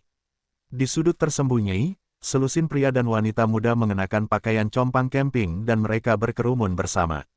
Mereka berpakaian sederhana, dan dapat dilihat bahwa konstitusi mereka lebih kuat daripada kebanyakan orang, kalau tidak, mereka tidak akan mampu menahan dingin. Semakin kuat tubuh, semakin kuat pula daya tahan terhadap suhu ekstrim. Dengan tubuh Yue Zong saat ini, selama dia tidak diselimuti oleh badai salju yang dahsyat itu, dia tidak akan terpengaruh oleh dingin sama sekali. Salah satu pria muda, yang tampak berusia sekitar 16 atau 17 tahun dan memiliki gaya rambut mohawk pirang, serta tindikan, mengamati Yue Zong yang sedang berkeliling membunuh para anggota kalajengking kejam. Matanya berkilat ketakutan, dan segera berbicara mendesak kepada seorang wanita muda dengan rambut ungu di sampingnya, "Kakak, apa yang harus kita lakukan? Orang itu aneh. Dia terlalu menakutkan. Kenapa kita tidak mundur dulu?" Di samping bocah mohawk itu, wanita muda itu mengenakan kulit hitam, kepalanya penuh dengan rambut ungu. Sosoknya sangat memukau, dan kulitnya cerah. Kakinya ramping dan tampak lebih kencang dengan pilihan sepatu hak tingginya. Bibirnya tebal dan penuh, wajahnya sangat indah. Tatapan matanya tajam untuk usianya, dan dia memiliki aura yang mengesankan serta pesona, membuatnya merasa seolah-olah dia adalah macan tutul betina yang seksi. Berbagai pria dan wanita muda berkumpul di sekitarnya, menunggu perintahnya. Jelas dia adalah pemimpinnya. Si cantik berambut ungu itu mengumpat tanpa mempedulikan penampilannya, saat serangkaian kata-kata makian keluar dengan pedang sihir hitamnya yang diarahkan ke Yue Zong sebelum dia menyerbu, ayam gunung. Persetan dengan mundur, persetan dengan orang itu, ayo kita habisi dia. Serang, dengan pimpinannya, para pria dan wanita muda lainnya mulai menyerbu. Yue Zong melihat mereka mendekat dan segera mengeluarkan senapan mesin berat KJZ-8-nya, membidik mereka. Jangan tembak, ada yang ingin kukatakan. Si cantik berambut ungu itu menatap senapan mesin berat itu dan ekspresinya berubah sebelum dia berhenti. Dia mengangkat tangannya dan menyuruh bawahannya yang lain untuk berhenti juga. Yue Zong mengerutkan kening dan mengangkat senapan mesin berat itu sedikit sambil berbicara dengan dingin, menyerahlah sekarang, dan jadilah bawahanku. Kalau tidak, kalian semua bisa mati di sini. Pilihlah. Yue Zong tidak pernah punya kebiasaan bersikap lunak terhadap musuh-musuhnya. Karena sekelompok badut ini telah memutuskan untuk menyerang kotanya, dia tidak keberatan membunuh mereka semua. Wanita yang lincah itu menjilat bibirnya yang memikat dan menunjuk Yue Zong dengan pedang sihir hitamnya. Matanya yang tajam tertuju pada Yue Zong, saat dia berbicara dengan ekspresi bersemangat dan penuh gairah, namaku Suening. Kakak perempuan dari kalajengking yang kejam, kalajengking ungu Suening. Apa gunanya menggunakan senjata? Jika kau punya nyali, datang dan angkat pedangmu melawan ratu ini. Jika kau bisa menang melawanku, aku bersedia menjadi wanitamu, bahkan jika kau ingin ratu ini telanjang dan disetubuhi olehmu, ratu ini akan melakukannya. Namun, jika kau kalah dariku, kau harus bergabung denganku, dan menjadi laki-lakiku. Asteris. Suening sangat tertarik dengan keahlian menembak Yue Zong dan kemampuannya untuk menyulap senjata entah dari mana. Dia tidak memiliki kekuatan seperti itu di timnya. Jika dia bergabung dengannya, tim kalajengking ungunya akan menjadi kekuatan teratas di antara tiga faksi kalajengking yang kejam. Mari kita lihat apakah kau memiliki kemampuan. Yue Zong menjentikkan tangannya, dan senapan mesin berat itu menghilang sebelum berubah menjadi kilatan dan menyerang Suening. Si ganteng kecil, kecepatanmu tidak terlalu buruk. Sayang sekali, kau telah bertemu denganku. Hari ini, kau ditakdirkan untuk menjadi milikku. Suening menatap Yue Zong dan menjilat bibirnya lagi. Dia mengaktifkan gerakan kecepatan tinggi Orde Kedua, dan seluruh tubuhnya menghilang, bergegas menuju Yue Zong dengan kecepatan seperti hantu. Dia adalah evolver berbasis kelincahan yang terbangun secara alami, dan pada titik evolusinya, dia telah memperoleh wawasan tentang gerakan kecepatan tinggi Orde Kedua. Justru karena itulah dia bisa bangkit menjadi salah satu dari tiga pemimpin kalajengking kejam. Setelah mengaktifkan keahliannya, kecepatan Suening meledak dengan kecepatan 2 kali lipat dari kecepatan aslinya. Itu melebihi orang normal setidaknya 13 kali, saat kaki rampingnya itu menyerang dengan ganas ke arah pinggang Yue Zong. Dia ingin mengalahkan pria ini secara menyeluruh, untuk membuatnya tunduk padanya sepenuhnya. Terlalu lambat, tangan Yue Zong dengan mudah mencengkeram kakinya, saat dia melangkah maju dengan santai, dan tangan kanannya mengunci tenggorokan Suening seperti ular berbisa. Suening berada di atas level 30, dan menghadapi Yue Zong yang berada di atas level 60 dan dilengkapi dengan satu set peralatan lengkap, dia benar-benar tidak berdaya. Kau kalah. Mata Yue Zong bersinar dengan tatapan dingin saat dia memperkuat cengkeramannya, mengakibatkan jejak tangannya menyebabkan kesan yang lebih dalam di leher putihnya. Lepaskan kakak besar. Beberapa holigan muda meledak dalam kemarahan dan mengangkat senjata mereka ke arah Yue Zong. Pemuda Mohawk itu adalah yang paling hancur, karena dia sudah lama naksir Suening, melihat pria lain mencengkeram wanita suci seperti itu, hatinya dipenuhi amarah, dan dia mengeluarkan pistol untuk membidik Yue Zong. Yue Zong berdiri dengan tenang, tetapi sebuah lubang muncul di udara, dengan White Bones melangkah keluar, dan segera menembakkan paku tulang untuk menusuk kepala bocah Mohawk itu. Dengan kilatan bilah White Bones, 7 atau 8 holigan muda lainnya yang menyerbu ke depan langsung teriris menjadi beberapa bagian, jatuh ke lantai. Adegan yang kejam dan berdarah itu mengejutkan semua orang yang hadir, saat mereka gemetar. Ketakutan mereka terhadap Yue Zong telah mencapai puncaknya, menyebabkan mereka tetap diam. Ketika kalajengking kekerasan lainnya di lokasi lain melihat ini, mereka juga dipenuhi rasa takut. Ahli nomor 1 mereka, kalajengking ungu Suening, telah dengan mudah ditundukkan oleh orangnya, dan ada monster aneh di sisinya yang dapat mengiris dengan bilah tulang. Setiap orang dari mereka langsung menghentikan apa yang mereka lakukan, karena takut membuat Yue Zong marah. Yue Zong mencengkeram leher Suening yang seputih salju untuk beberapa saat, menyapu pandangannya ke sekeliling, sebelum melonggarkan cengkeramannya. Dia kemudian menatap Suening yang terbatuk dan bertanya dengan dingin, apakah kau akan membuat keputusan sekarang untuk mengikutiku, atau kau ingin semua orang menemanimu dalam kematian? Suening terbatuk beberapa kali sebelum dia mengangkat kepalanya dan menjawab dengan lugas, aku kalah. Karena ratu ini telah kalah, akulah wanitamu. Aku, Suening Kalajengking Ungu, adalah pacarmu sekarang. Tim Kalajengking Ungu milikku juga milikmu. Anak-anak, keluarlah dari sini. Datang dan sambut bos barumu. Oh ya, siapa namamu? Kau tidak bisa terus-menerus membuatku memanggilmu bos, kan? Yue Zong menatap Suening, dengan ekspresi menghargai, aku dipanggil Yue Zong. Meskipun Suening ini keras dan menjengkelkan, menyebut dirinya, ratu ini, dan berbicara seperti gangster kecil, tidak dapat disangkal bahwa dia adalah gadis yang sangat seksi dan cantik. Pada saat yang sama, dia kuat dengan caranya sendiri. Hanya saja Yue Zong sangat dikuasai. Suening menatap Yue Zong, dengan kilatan aneh di matanya dan dia berbicara langsung, bagus. Bos Yue, mulai hari ini dan seterusnya, kau adalah lelakiku, aku wanitamu. Suening bukanlah orang bodoh, dia bisa tahu saat itu juga selama percakapan mereka bahwa jarak di antara mereka benar-benar terlalu besar. Jika dia bersikeras berselisih dengannya, Kalajengking Ungu akan terhapus dari bumi pada hari ini. Tim Kalajengking Ungu ini awalnya adalah pasukan pribadi Suening, di bawah perintahnya, mereka mulai berkumpul dengan cepat. Suening menunjuk Yue Zong dan memerintahkan bawahannya, ini bosmu, cepat, kenali dia. Para pemuda segera berteriak keras, salam bos. Yue Zong dengan hati-hati mengamati kelompok hooligan ini, sekelompok remaja berusia antara 15 hingga 19 tahun. Setiap dari mereka mengenakan pakaian aneh, dan rambut mereka dicat dengan warna berbeda. Ditambah dengan sedikit emas yang mereka kenakan, itu bahkan lebih aneh. Zhang En dan enhancer lainnya melihat betapa mudahnya Yue Zong menaklukkan dan mengendalikan faksi Kalajengking kekerasan ini dan terdiam. Yue Zong melanjutkan untuk bertanya kepada Suening, mengapa kalian memutuskan untuk menyerang kota Ding? Mata Suening bersinar dengan ketidakberdayaan, para pelacur gila dari Istana Salju telah melancarkan serangan entah dari mana pada kekuatan di sekitarnya.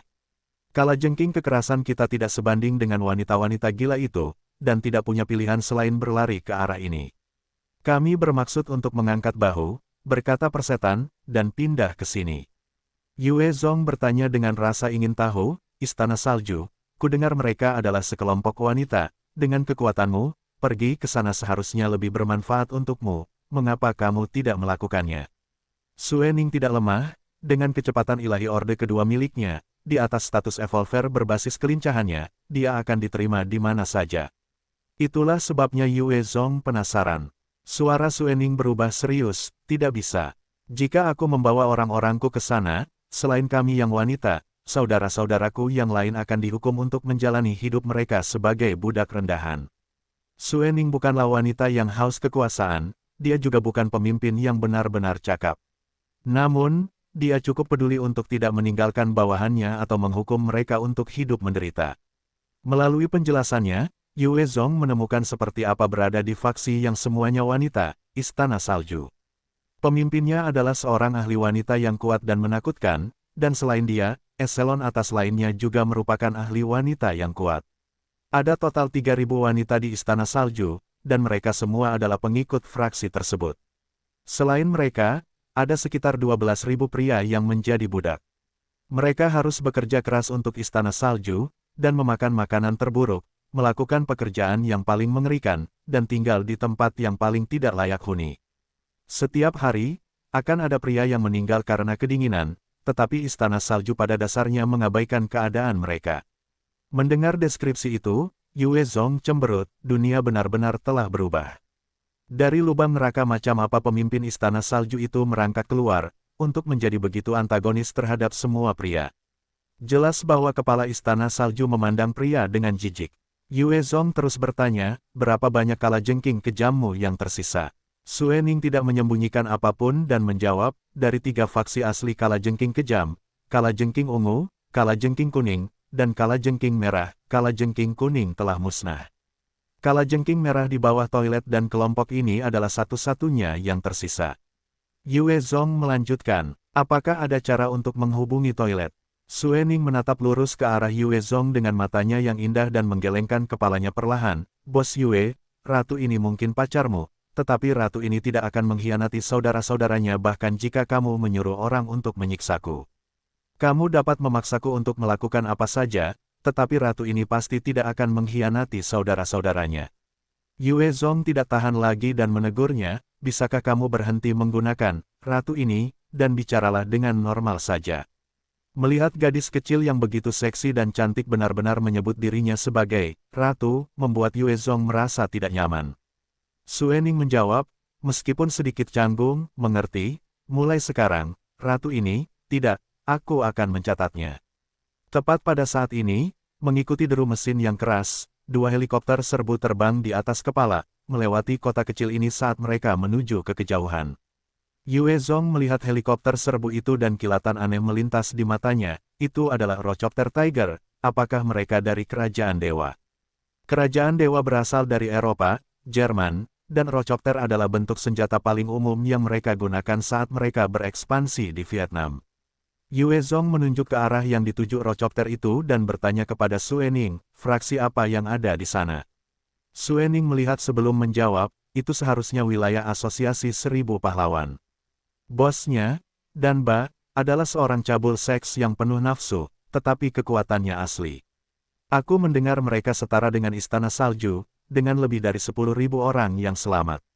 Yue Zong mengamati ke arah itu dan firasat buruk muncul di hatinya. Melihat bahwa pemimpin wanita yang pintar bicara ini mengenal daerah itu dengan baik, dia terus bertanya, aku ingin pergi ke kota Guining. Apakah kamu tahu jalannya? Suening bertanya, saya tahu, tetapi untuk sampai ke sana, kita harus melewati salah satu dari 3 kekuatan besar. Jalan mana yang Anda pilih? Jalan mana yang tercepat? Jalan yang melewati wilayah aliansi Tiongkok Raya. Dia segera mengakhiri diskusi, kalau begitu, mari kita menuju aliansi Tiongkok Raya.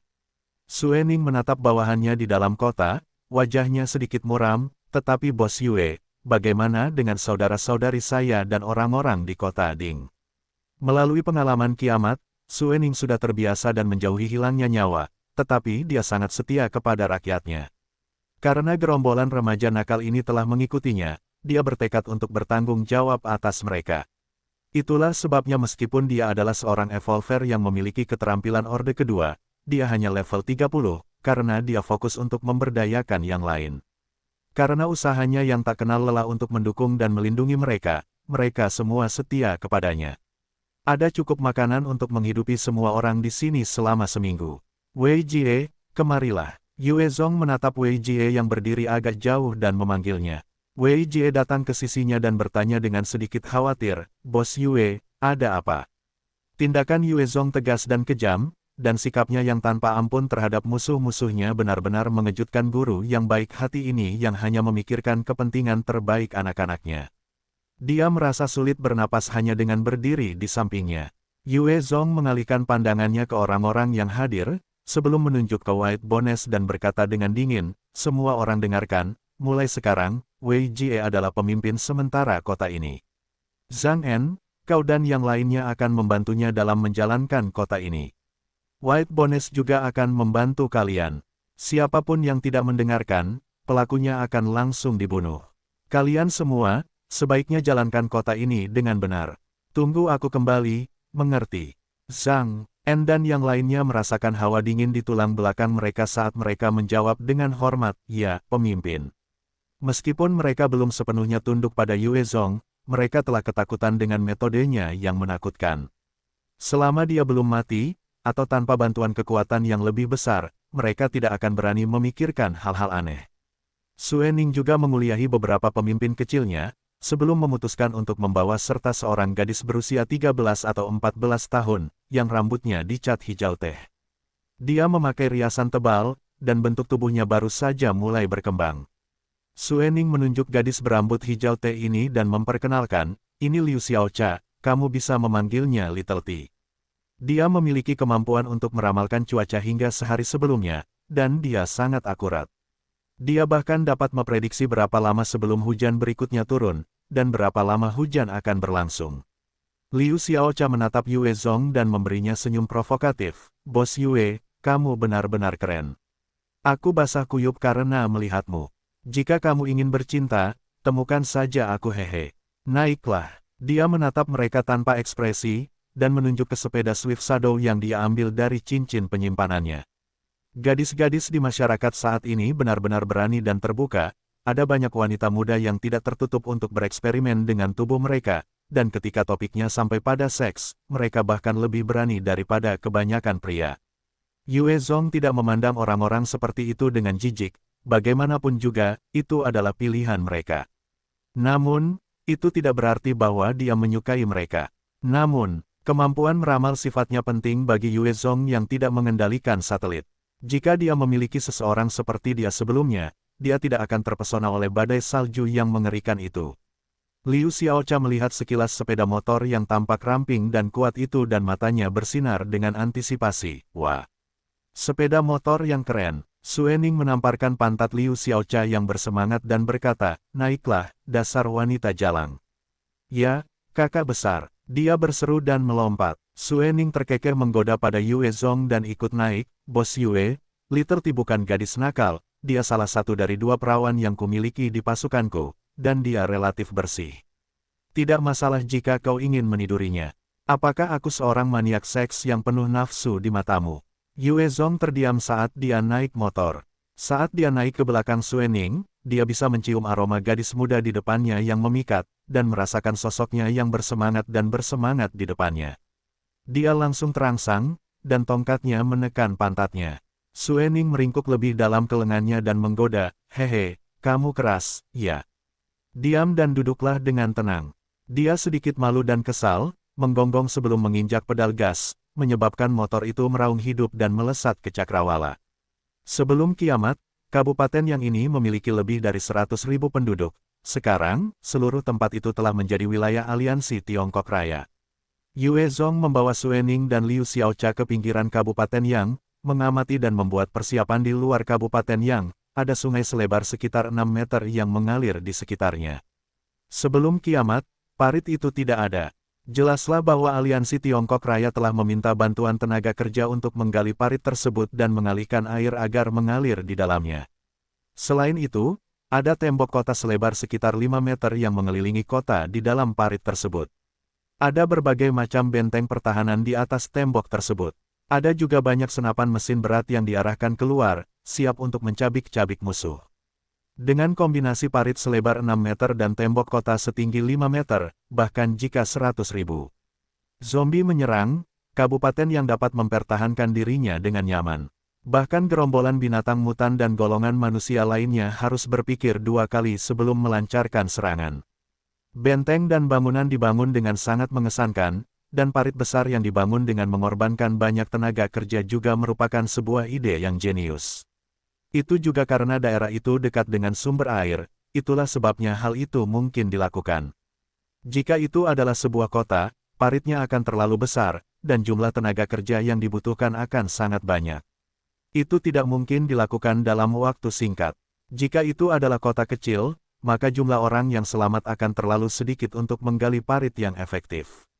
Dengan pertahanan seperti itu, bahkan jika Yue Zong mengaktifkan pasukan elitnya, dia harus membayar harga yang cukup mahal untuk dapat menghancurkannya. Yue Zong meneliti setiap detail yang tersedia sebelum berkata, ayo pergi.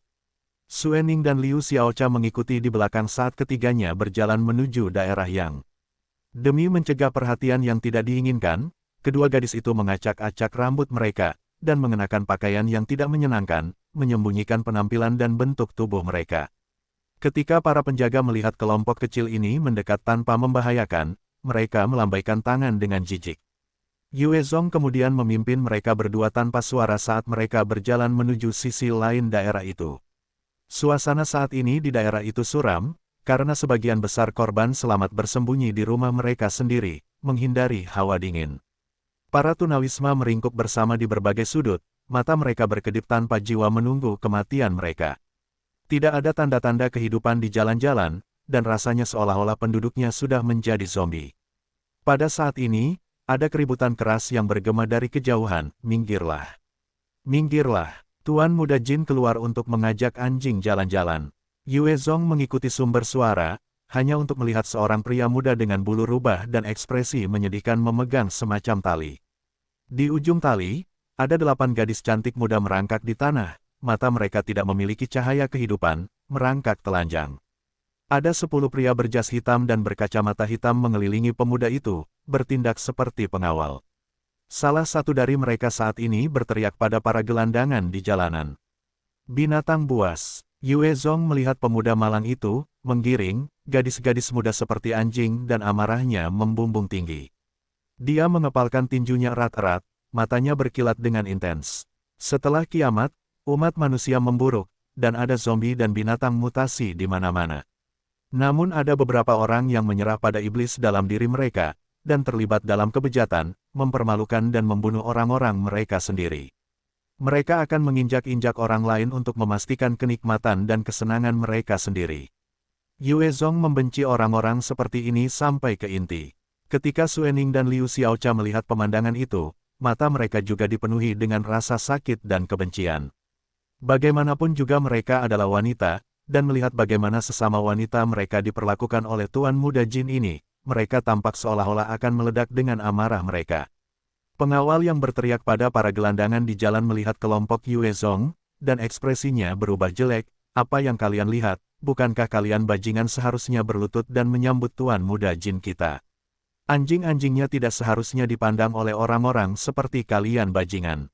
Terlepas dari periode dan era, semua playboy kaya akan memiliki anjing pangkuan di sisi mereka. Mereka adalah kelompok yang paling ganas, selama mereka bertemu dengan orang lain yang statusnya lebih rendah, mereka tidak akan ragu untuk maju dan menyerang dengan kasar untuk menunjukkan kekuatan mereka.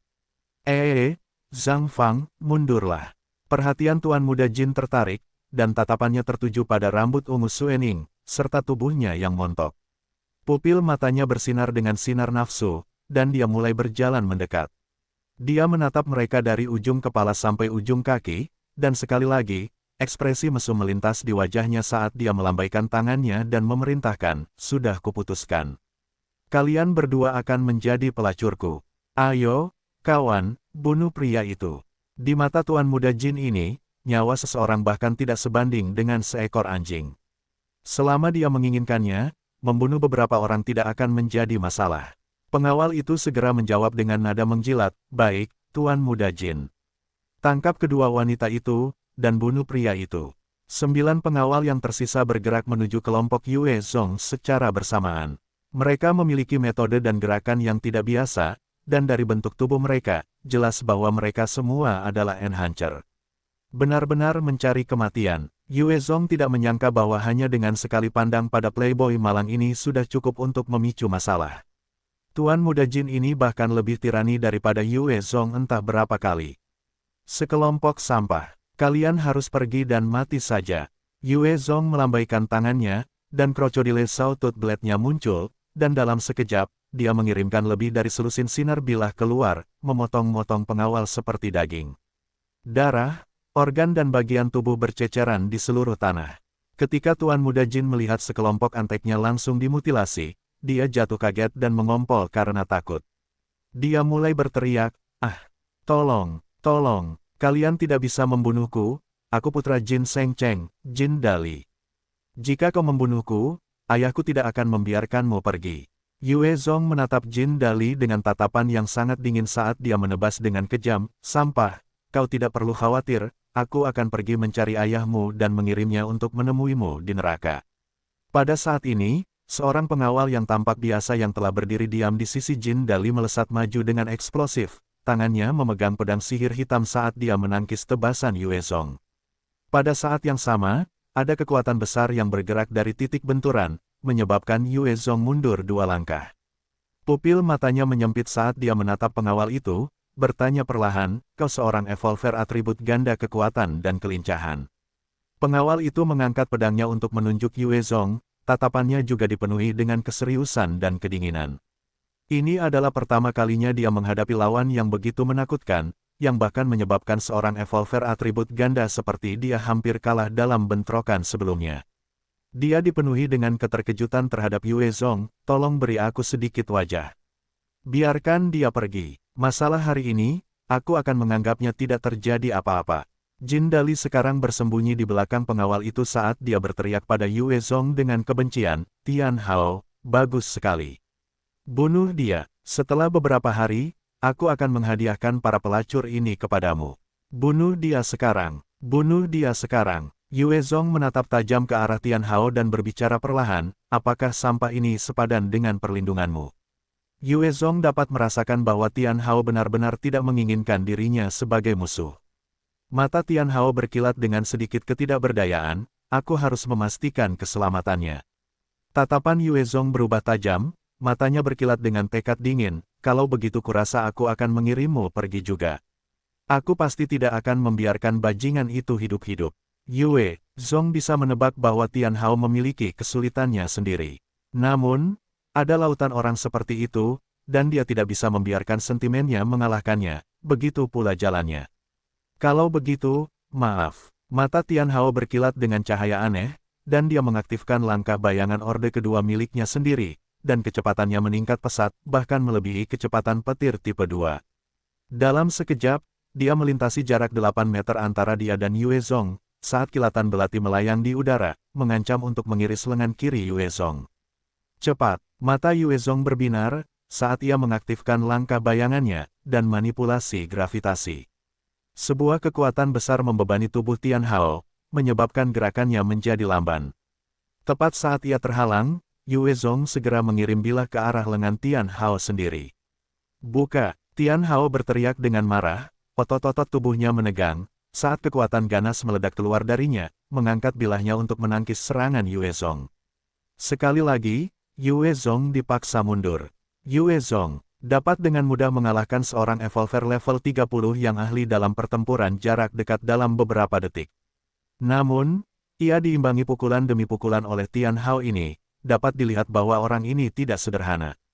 Pada saat itu, tepat saat Tian Hao hendak menyerang Yue Zong lagi, suara Suening datang dari belakang, dipenuhi dengan niat membunuh yang kental, Tian Hao, jangan bergerak, atau aku akan membunuh sampah ini. Tidak, Tian Hao berbalik, hanya untuk melihat Suening dengan belatinya di dada Jin Dali, membuatnya khawatir. Hehe, sampai jumpa. Suening berbalik dan melontarkan senyum provokatif pada Tian Hao, sebelum menusukkan belati itu dalam-dalam ke dada Jin Dali, dan memutarnya dengan kejam, lalu mencabutnya. Semburan darah besar berceceran ke atas, dan dia menyerang dengan keras, mengirim tubuh Jin Dali ke arah Tian Hao. Wajah Tian Hao memucat, saat dia bergegas menuju mayat Jin Dali, dan mengulurkan tangannya. Ketika dia baru saja menyentuh tubuh itu, Yue Zong sudah melangkah maju dan menendang Tian Hao dengan ganas juga. Dia terlempar sekitar 6 hingga 7 meter jauhnya, meludahkan seteguk darah, sangat menderita. Setelah Tian Hao terlempar oleh satu tendangan, dia segera melangkah keluar dan mengulurkan tangan untuk melihat apakah Jin Dali masih bernapas. Wajahnya kemudian berubah pucat dan dia meludahkan seteguk darah, sial. Yue Zong mengamati Tian Hao yang tampaknya telah kehilangan semua keinginan untuk hidup dan dengan dingin membentak, ada apa dengannya? Bicaralah, aku akan melihat apakah aku bisa membantu. Yue Zong adalah ahli level 66, dan kekuatannya berada pada tingkat yang mengerikan. Jika dia benar-benar mengerahkan seluruh kemampuannya, dia bisa mengalahkan Tian Hao dengan keyakinan 80%. Namun, jika dia bisa membuatnya tunduk, maka dia akan mendapatkan bawahan yang kuat. Tian Hao menjawab dengan wajah tertunduk, adikku Tianjing ditangkap oleh Jin Dali. Hanya dia yang tahu di mana adikku berada. Aku harus terus bekerja untuknya untuk memastikan keselamatannya. Dengan kematiannya, adikku pasti akan mati juga. Pada saat ini, salah satu wanita yang tergeletak di tanah telanjang, berusia sekitar 31 atau 32 tahun, memiliki kilatan aneh di matanya saat dia tertawa dingin, Tianjing. Adikmu Tianjing sudah lama meninggal. Apa? Tidak mungkin. Dia tidak mungkin mati. Kau berbohong. Wajah Tian Hao berubah sangat buas, dan menyerang si cantik, seolah-olah dia ingin mencabik-cabiknya. Yue Zong mengerutkan kening dan menendang, menyebabkan Tian Hao jatuh ke salju. Jika Tian Hao benar-benar kehilangan akal sehatnya, maka ia akan mencabik-cabik si cantik menjadi dua. Dengan kekuatannya, Yue Zong akan merasa sulit untuk menjatuhkannya tanpa kemampuan. Namun, ia tidak berpikir dengan benar sekarang, dan telah kehilangan keunggulan tempurnya. Bahkan dengan konstitusi yang kuat, orang seperti itu pada dasarnya rentan. Yue Zong melambaikan tangannya dan melemparkan beberapa pakaian kepada 8 wanita itu, dan berkomentar, pakailah. Ikutlah denganku. Terima kasih. Mereka berenam menerima pakaian itu, dan mata mereka langsung memerah. Beberapa dari mereka mengucapkan terima kasih kepadanya dengan suara pelan. Setelah diperlakukan seperti ini dan kehilangan semua rasa harga diri di tangan Jin Dali, sikap dingin Yue Zong masih memberi mereka sedikit rasa hormat. Karena kau ingin tahu tentang adikmu, ikutlah denganku. Ia menatap Tian Hao dan berbicara dengan dingin. Setelah itu, ia langsung menuju ke sebuah gang. Suening, Liu Xiaocha dan 8 wanita lainnya mengikuti dari belakang. Tubuh Tian Hao menggigil, dan ia berdiri untuk bergegas mengejar mereka. Pembunuhan Jin Dali oleh Yue Zong disaksikan oleh banyak orang di jalan. Pada saat ini, banyak korban yang tidak memiliki jiwa mulai bergerak. Beberapa menerkam pengawal yang mati, berharap mendapatkan beberapa barang, sementara beberapa berjalan menuju markas kota untuk menyampaikan apa yang terjadi. Segera, mayat para pengawal itu ditelanjangi dan diangkut pergi, tidak meninggalkan apapun. Suening mengikuti Yue Zong dari dekat dan bertanya dengan rasa ingin tahu, kemana kita akan pergi sekarang. Jin Dali telah terbunuh, dan aliansi Tiongkok Raya pasti tidak akan membiarkan semuanya begitu saja. Mereka akan membalik seluruh kota hanya untuk menemukan pelakunya. Suening ingin tahu apa langkah Yue Zong selanjutnya. Yue Zong melirik wanita yang tadi membuka mulutnya untuk mengatakan bahwa Tian Jing sudah meninggal, dan memerintahkan, bawa aku ke tempat tinggal Jin Dali. Si cantik ini adalah yang paling dewasa dan menawan dari semuanya, memancarkan aura yang menarik dari ujung kepala sampai ujung kaki. Dia juga menunjukkan sedikit kecerdasan, dan jelas merupakan orang yang berkedudukan di masa lalu. Sebenarnya, wanita ini bernama Zhao Ling. Dia pernah menjadi kepala sebuah kelompok yang sukses, dan kekayaan bersihnya mencapai jutaan. Dia cerdas, kuat, dan mandiri. Setelah kiamat terjadi, dia telah jatuh ke tangan Jin Dali, dan sifatnya yang mandiri telah membuat Jin Dali marah, itulah sebabnya dia memperlakukannya seperti jalang. Sebelumnya, dia adalah subjek pemujaan dan cintanya, dan mengetahui banyak rahasianya. Zhao Ling menatap Yue Zong dengan penuh hormat dan menjawab, ya. Setelah dihukum untuk hidup seperti budak, Zhao Ling menemukan bahwa kemandirian dan kekuatannya sebagai orang yang berkedudukan di masa lalu tidak berarti apa-apa di dunia saat ini.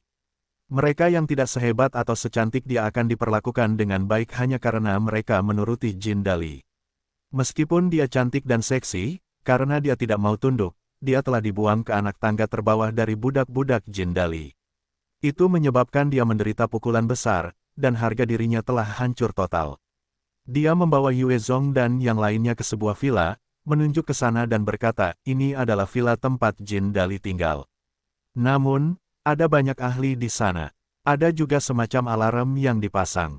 Saat alarm berbunyi, seluruh kabupaten yang akan tahu tentang gerakan aneh di sini. Dia mengikuti arah yang ditunjuk Zhao Ling, memperhatikan bahwa di sana villa itu mencakup lebih dari 100 hektar. Di sekeliling villa, ada kolam, pepohonan hijau subur, kolam renang, bahkan ada lapangan basket. Itu dibangun dengan sangat indah. Kemungkinan juga biaya tempat itu pasti beberapa juta. Di sekitar villa, 10 pengawal berpatroli, dan di dalam villa, entah berapa banyak ahli lainnya. Kalian tunggu di sini. Setelah itu, Yue Zong menghilang dalam sekejap. Hanya dalam waktu sekejap, dia tiba-tiba muncul di depan 10 pengawal, dan mengaktifkan seni ketakutan miliknya, menyebabkan serangan roh yang kuat menyelimuti pikiran orang-orang di sekitarnya. 10 pengawal itu tidak siap dan langsung mengalami halusinasi yang mengerikan, dan pingsan di tempat. Hanya dengan pikiran Yue Zong, itu telah menghancurkan pikiran mereka dan menyebabkan mereka ketakutan setengah mati. Setelah mengalahkan mereka dalam sekejap, Yue Zong menyerbu ke dalam villa seperti tornado dengan kecepatannya yang dengan mudah melampaui petir tipe 2. Saat dia berlari, dia terus memancarkan fluktuasi roh melalui seni ketakutan miliknya, menyebabkan siapapun yang bersentuhan dengannya langsung kejang-kejang di tempat. Dalam 5 detik, dia telah bergegas masuk ke ruang pengawasan, mengirimkan gelombang seni ketakutan. Kelima prajurit di dalam ruangan langsung pingsan dan jatuh ke tanah. Yue Zong berdiri sejenak di depan monitor, mengamati gambar-gambar, dan melesat keluar dari ruangan. Ledakan. Setelah ledakan besar yang menggema, pintu-pintu di salah satu aula ditendang oleh Yue Zong, dan dia menemukan lebih dari 20 pria saat ini terjerat dengan beberapa wanita lain. Dari 20 pria itu, beberapa berada di lantai, beberapa tertawa terbahak-bahak, menunggangi beberapa wanita. Beberapa menggunakan cambuk dan lilin untuk menyiksa para wanita juga. Para wanita itu semua telanjang, basah kuyup oleh keringat dan segala macam zat, berbaring lemah. Ada bau seksual yang kuat di ruangan itu. Jin Dali biasanya akan menghadiahkan beberapa wanita yang membuatnya bosan kepada bawahannya, dan itu bukan hanya untuk memenangkan hati bawahannya, itu juga sebagai bentuk hiburan. Siapa itu? Melihat pintu besar terbanting terbuka, beberapa pria tersentak bangun, dan berteriak kaget. Beberapa bahkan ingin menyiapkan peralatan mereka. Orang yang akan membersihkan dunia dari kalian sekumpulan sampah. Kilatan dingin melintas di mata Yue Zong, dan dia melesat maju seperti anak panah, sementara pedang gigi hitam di tangannya menebas 20 kali. Kecepatan Yue Zong sangat mengerikan. Bahkan beberapa binatang tipe 3 mungkin tidak dapat menandingi Yue Zong. Setiap kali dia memaksakan diri, dia akan muncul dan menghilang seperti sambaran petir. Pria berusia 20-an di ruangan itu yang terlibat dalam permainan mereka sendiri adalah enhancer setidaknya level 20, tetapi tidak ada satupun dari mereka yang dapat bertahan melawan serangan Yue Zong. Setiap dari mereka terpotong menjadi dua, menyebabkan sejumlah besar darah berceceran, membasahi aula dengan warna merah darah yang cerah. Ketika salah satu wanita cantik melihat pria yang saat ini berada di atasnya terpotong menjadi dua, dan darah berceceran di sekujur tubuhnya, dia tidak bisa menahan diri dan berteriak. Yue Zong menatap para wanita itu dan membentak dengan dingin, "Diam kau. Kalau tidak, kalian bisa mati." Saat dia menatap mereka, mereka merasakan ketakutan naluriah meningkat, dan memaksakan teriakan mereka. Pria ini jelas seorang ahli yang menakutkan yang tidak memiliki keraguan membunuh orang lain, dia pasti tidak akan bersikap mudah pada wanita juga. Setelah mengurus semua ahli di aula, Yue Zong berjalan menuju jendela dan memberi isyarat masuk. Sue Ning dan yang lainnya memasuki villa. Segera, setiap anggota personel yang masih hidup dibawa ke aula. Para lelaki yang masih hidup diikat dan ditinggalkan di satu sisi, dan di sisi lain, 200 wanita cantik dengan berbagai rupa, proporsi tubuh, dan usia. Setelah Jin Dali menjadi tiran lokal, dia suka menggertak para lelaki dan menguasai para wanita. Banyak wanita yang ditangkap untuk menjadi haremnya, dan wanita manapun yang membuatnya muak akan disingkirkan atau diberikan kepada bawahannya. Di dalam aula, Yue Zong duduk di sofa, dan Sue Ning dan Liu Xiaocha duduk di sisinya. Sekarang, Liu Xiaocha telah membersihkan wajahnya dari penyamarannya, memperlihatkan wajahnya yang bersih dan cantik. Dia memiliki ekspresi penghormatan dan kekaguman saat dia melihat Yue Zong. Zhao Ling berdiri diam di satu sisi, melirik Yue Zong dari waktu ke waktu, hatinya masih terkejut, sangat kuat. Orang ini benar-benar dapat menghancurkan seluruh villa tanpa suara atau memberitahu siapapun. Luar biasa, Yue Zong duduk di sofa dan menatap Zhao Ling, bertanya dengan lembut, "Jadi apa masalahnya dengan kematian Tianjing?" Tian Hao berdiri diam di satu sisi seperti orang tak berjiwa yang sedikit berkedut, saat matanya bersinar dengan tatapan rumit saat dia menatap Zhao Ling. Zhao Ling menjawab dengan hormat, orang rendahan ini membalas. Setelah Tianjing ditangkap oleh Jin Dali, dia dipermainkan beberapa saat sebelum dilemparkan ke bawahannya. Salah satu orang cabul di bawahnya telah menyebabkannya mati dalam salah satu permainannya. Tian Hao pucat pasi karena terkejut saat dia berteriak tak percaya, "Kau berbohong. Aku melihat videonya dan juga suaranya di teleponnya. Kau berbohong padaku. Semua saudari di sini tahu tentang ini. Liu Fang, Cheng Fei, Zhang Men, kita semua tahu." Zhao Ling menunjuk beberapa wanita cantik di ruangan itu, sebelum berkata, "Video-video itu direkam sebelumnya." "Tian Hao, apakah kau pernah melihatnya secara langsung?" Ketika Tian Hao mendengar ini, seluruh dirinya tersentak, dan menjadi sangat dingin. Dia belum pernah melihatnya sekalipun, dan dia tahu di dalam hatinya, bahwa apa yang dikatakan Zhao Ling itu benar.